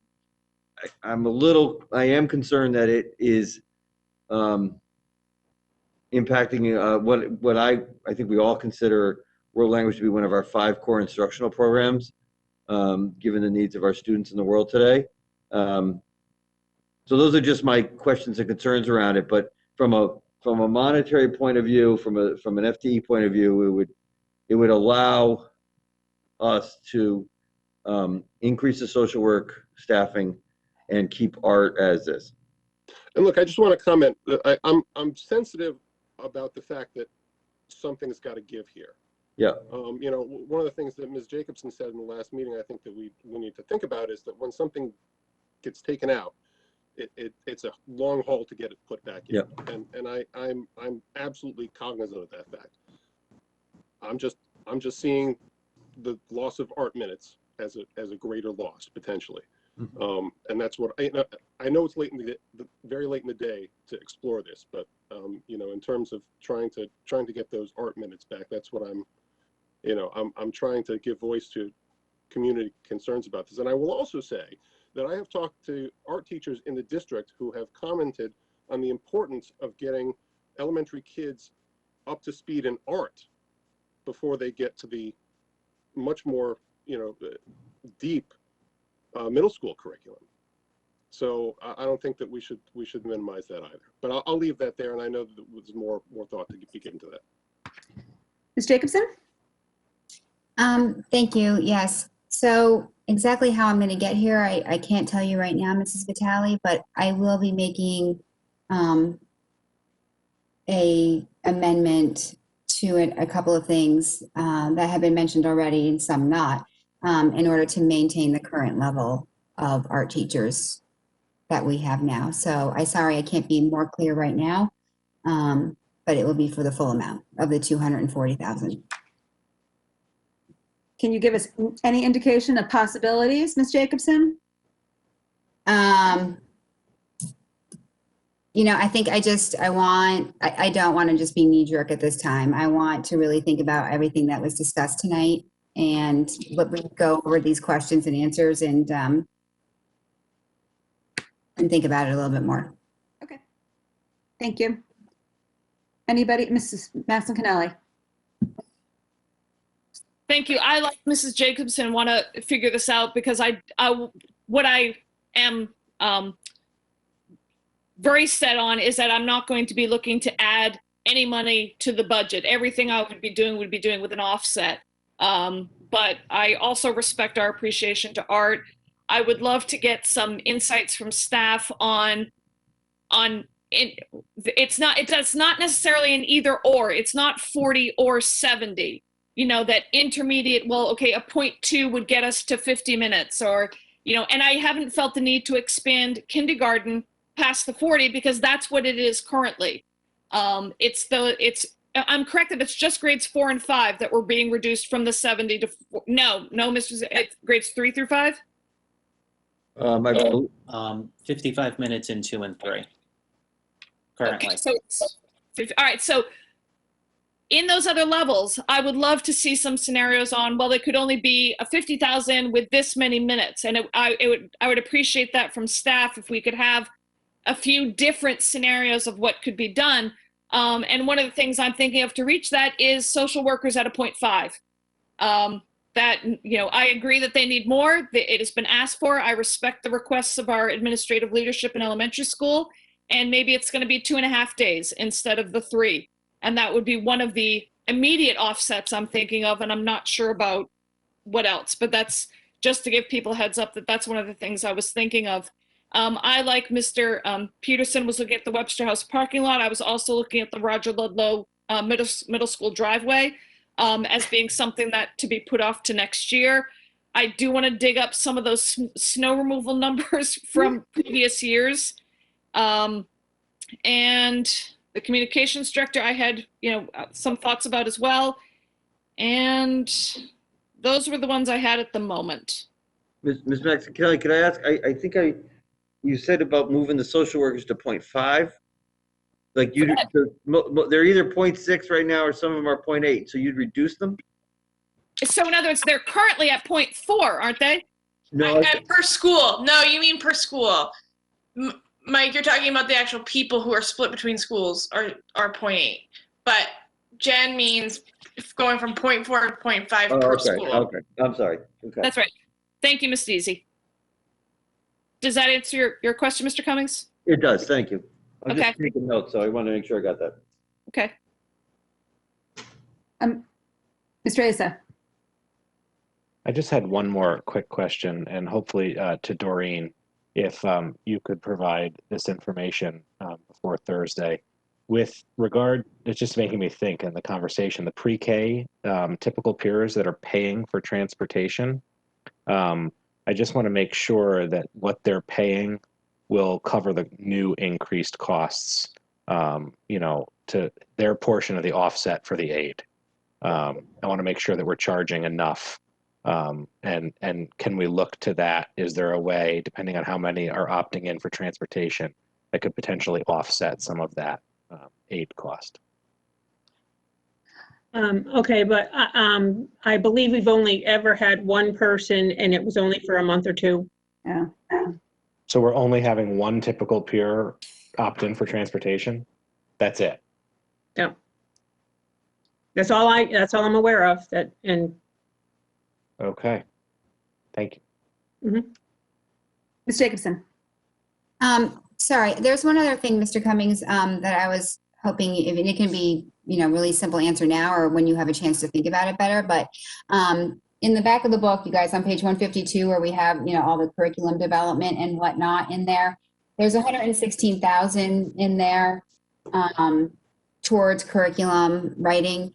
And, given what we've gone through right now, I just want to make sure that that amount is really what's needed for next year across all these different areas, especially since we're running into some curriculum issues at this time. So just food for thought on that area, if possible. And then also the performance assessments and all of the grades, that's about 153,000. Is that, a solid number that you think is needed for next year? I can answer to both of them, and Dr. Zavachinsky, if you want to add in as well, please. But I would say that the curriculum, the two things that the questions alluded to this. We're behind in both curriculum development. As you know, we've been pushing back our curriculum renewal calendar. As you know, we're also behind in developing our performance assessments that are tied to our graduation expectations for the high school students. So both of these are funding to kind of, I wouldn't even say catch up, but to get us beginning to put us back on track for both of those things. We based the performance assessment work on the current, the new salary, as you know, the new contract has an increased curriculum rate. We based it on that. And we used past experience to build up essentially a spreadsheet with the hours, the number of departments, the grade levels that will have to be included in that. So we're pretty confident in these numbers. And we were being aware of where we were. We also took some other things off the table because we weren't going to have time to do it. And so it was not, it wasn't the best use of funds. So this is where we really wanted to concentrate our work on this summer. Okay, before we move on, Mrs. Max Cannelli. Yeah, could we make a motion to extend to 11:15? Ms. Jacobson is seconding that. All in favor? Okay, motion carries. We're extending the meeting to 11:15. Any other discussion from members? Mrs. Max Cannelli. One very brief note regarding the physics text. I had asked the question about that, and I know we got the answer with a 2019-20 number, and I was just looking for confirmation that that's not something that needs to be added. It's in here. I'm sorry, I forgot to ask that sooner. So that text will be paid out of the current budget year. It was budgeted for in this year. Oh, okay. So We didn't budget for it in next year. It was budgeted for in this year. I guess it was first proposal earlier in the year, and was thought about last year at this time when I was not here. Okay. So the point is we're all set for that. Yes, once approved. Ms. Pickup. I have a question for Mr. Mancusi that I asked. We got our questions back, and Mrs. Maxon Cannelli had asked a question about staff salaries for SPED trainers and paras. And in your response, you did talk about how we were understaffed in 5 non-certified staff members, but you go on to talk about grouping students in triads. Can you just speak to what this is and small group instruction? Yes. Prior to COVID, we had, we had implemented our staffing formula, and when appropriate, we were increasing instructional dyads and triads and small group instruction for our CLCs, which enabled us to have students decrease the amount of support students need if we were able to increase their independence. So once we're out of COVID, now that we're in COVID times, we're back to one-to-one staffing in all CLCs. At least we were in the beginning before COVID hits, but we staffed all our CLCs back to one-on-one. We were making great progress in the use of instructional dyads and triads and small groups are appropriate. So we're looking to get back to that, that initiative to increase student independence. So does that mean that you will be grouping them in CLCs based on their needs, like their literacy needs, their We will be providing assistance? students opportunities to work in dyads and triads to meet their needs when appropriate, wherever appropriate, whatever setting that is. Okay, I just So want it could be in a small literacy group of 2. It could be a small math group of 2 students. It could be a social group of 2 students with the assistance of 1 support versus 2 support. It's all based on what's appropriate for the student. I will tell you, we were making great gains in that initiative and trying to increase student independence.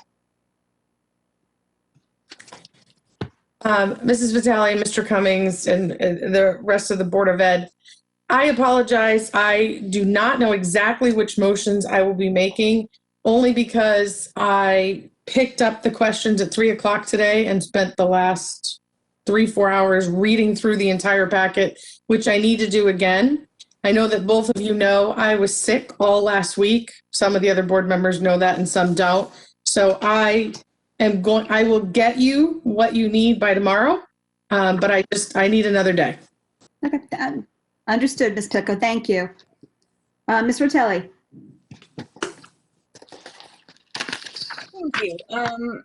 I just want to put it out there that I am really only going to support a full restore of art to what it currently is. I don't want to see that lowered at all. I'm pretty much in agreement with Mr. Peterson and Mr. Asa in the areas that they're looking at. So just wanted to let everybody know. Ms. Guernsey. Yes, hi.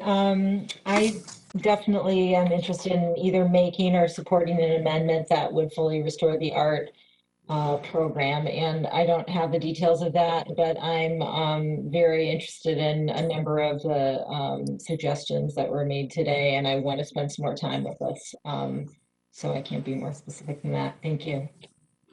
It's helpful just knowing where board members are about something big like the art, which has been a topic of conversation tonight. Anybody else? Since Ms. Mazzucchelli. Just one quick question is that I hope that we would have, if world language ends up becoming a focus, if we can have some some staff on hand, leadership to speak very specifically to what that impacts in terms of vertical alignment. Thank you. Since the Webster House parking lot and Roger Ludlow was brought up and we didn't really discuss it, I don't know, Mr. Papageorge or Mr. Cummings, if you have anything that you think the board should know about either one of those projects. For Webster House, I don't think it was in the description. That includes for the board, the repaving of that part, the whole side parking lot of Webster House. It's not just adding the parking spaces. That drive was not repaved when the student parking lot was repaved a couple of years ago. So just it's a little bit larger than what's outlined in the budget book, if that impacts your decision at all. And Roger Ludlow Middle School, the traffic pattern has also changed this year. For those of you who may not be in the Roger Ludlow Middle School loop, I don't know if staff has anything to add in terms of information about the new drop-off and pickup procedures and the needs there. Sure. So just real quick, I can tell you, as you said, the Webster House does include a full repave of the driveway area all the way up to meet the existing repaved student parking lot. For the Roger Ludlow Middle School drop-off area, we did, with the assistance of the police department, we did do a reroute of the drop-off to try to get as many cars off the road as possible. It was a safety concern and a backup. So we've been running it that way since we did it just before Thanksgiving break. But so what that project would entail would be to make the driveway a safer way for the students who are walking out to be able to get out to the roadway who are walkers with the staff, with the parents driving out that way. It becomes kind of a bottleneck towards the end there where they're pulling out onto Ucla Road. So that's what that would include, and also includes a repave of that driveway. So that one is more of a safety issue for the pedestrians at this point. Mr. Papa George, Mr. Talley, if I could ask, that was in conjunction with police consultation, correct? Correct. That design, and that was actually, can you confirm, were some of those suggestions and collaboration with the traffic unit on this? Yes, we collaborated with the traffic units, the safety units, and we also met with the police commission about the change in flow for pedestrians. Okay, thank you for clarifying, because I remember there being some concerns from the police department on the flow out onto Ucla. Yes. Ms. Jacobson? Just reconfirming that I heard correctly, that we're reducing the 30K for legal, right? Yes. Okay, automatic. Okay, thank you. Yep. Ms. Mascanelli? Yeah, two things, and I hear that point about the paving, but as a reminder, the town can bond for something like that. We can't, and so if we have to wait on, well, never mind. I'll save the argument for Thursday. Yeah, and Ms. Mascanelli, that was not trying to advocate for it one way or the other, just to provide a little bit extra information. I appreciate that because I didn't ask about it earlier, so no, I do appreciate that. Crap, now your interruption of my question. Oh, yes. No, I do not want it for right now because it's 11:07, and I think this is of such a vitally important topic that I'd like to put out to Ms. Vitale and Mr. Cummings that I'd like our budget discussion on Thursday to start with color added to the discussion of the whole. I think that it is vitally important for us to be able to advocate for this budget, that town bodies and our residents understand exactly what happened there, just in terms of what's being funded at the current 5.39. What is that 1.4%? What is that whole? I know it was covered in the PowerPoint presentation, but I would ask that this board and our leadership come at that another way to further explain that in terms that everyone can understand exactly what that money is buying us.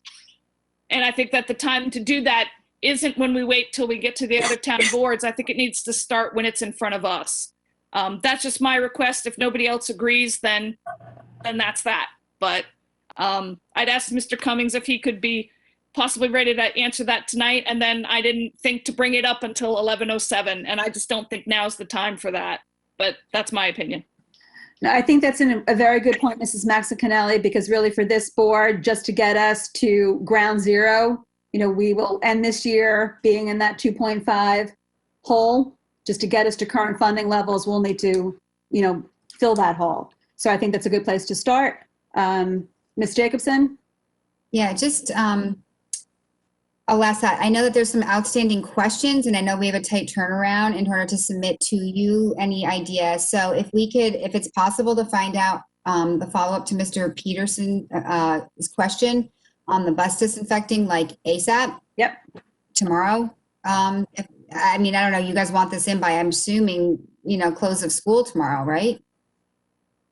Yes. Yes. If Okay. possible. So if we could find out about that 89, that would be really helpful, please, as soon as humanly possible, because that might help, I had a question about it also, and I agree that just getting some more information from the health department, or at least they're okay with the possible reduction in that area, would be helpful. Anybody else? Mr. Asa? I just wanted to make a last comment that I'm feeling positive that this board is working together here, going back to my earlier comments about efficiencies and, spending wisely.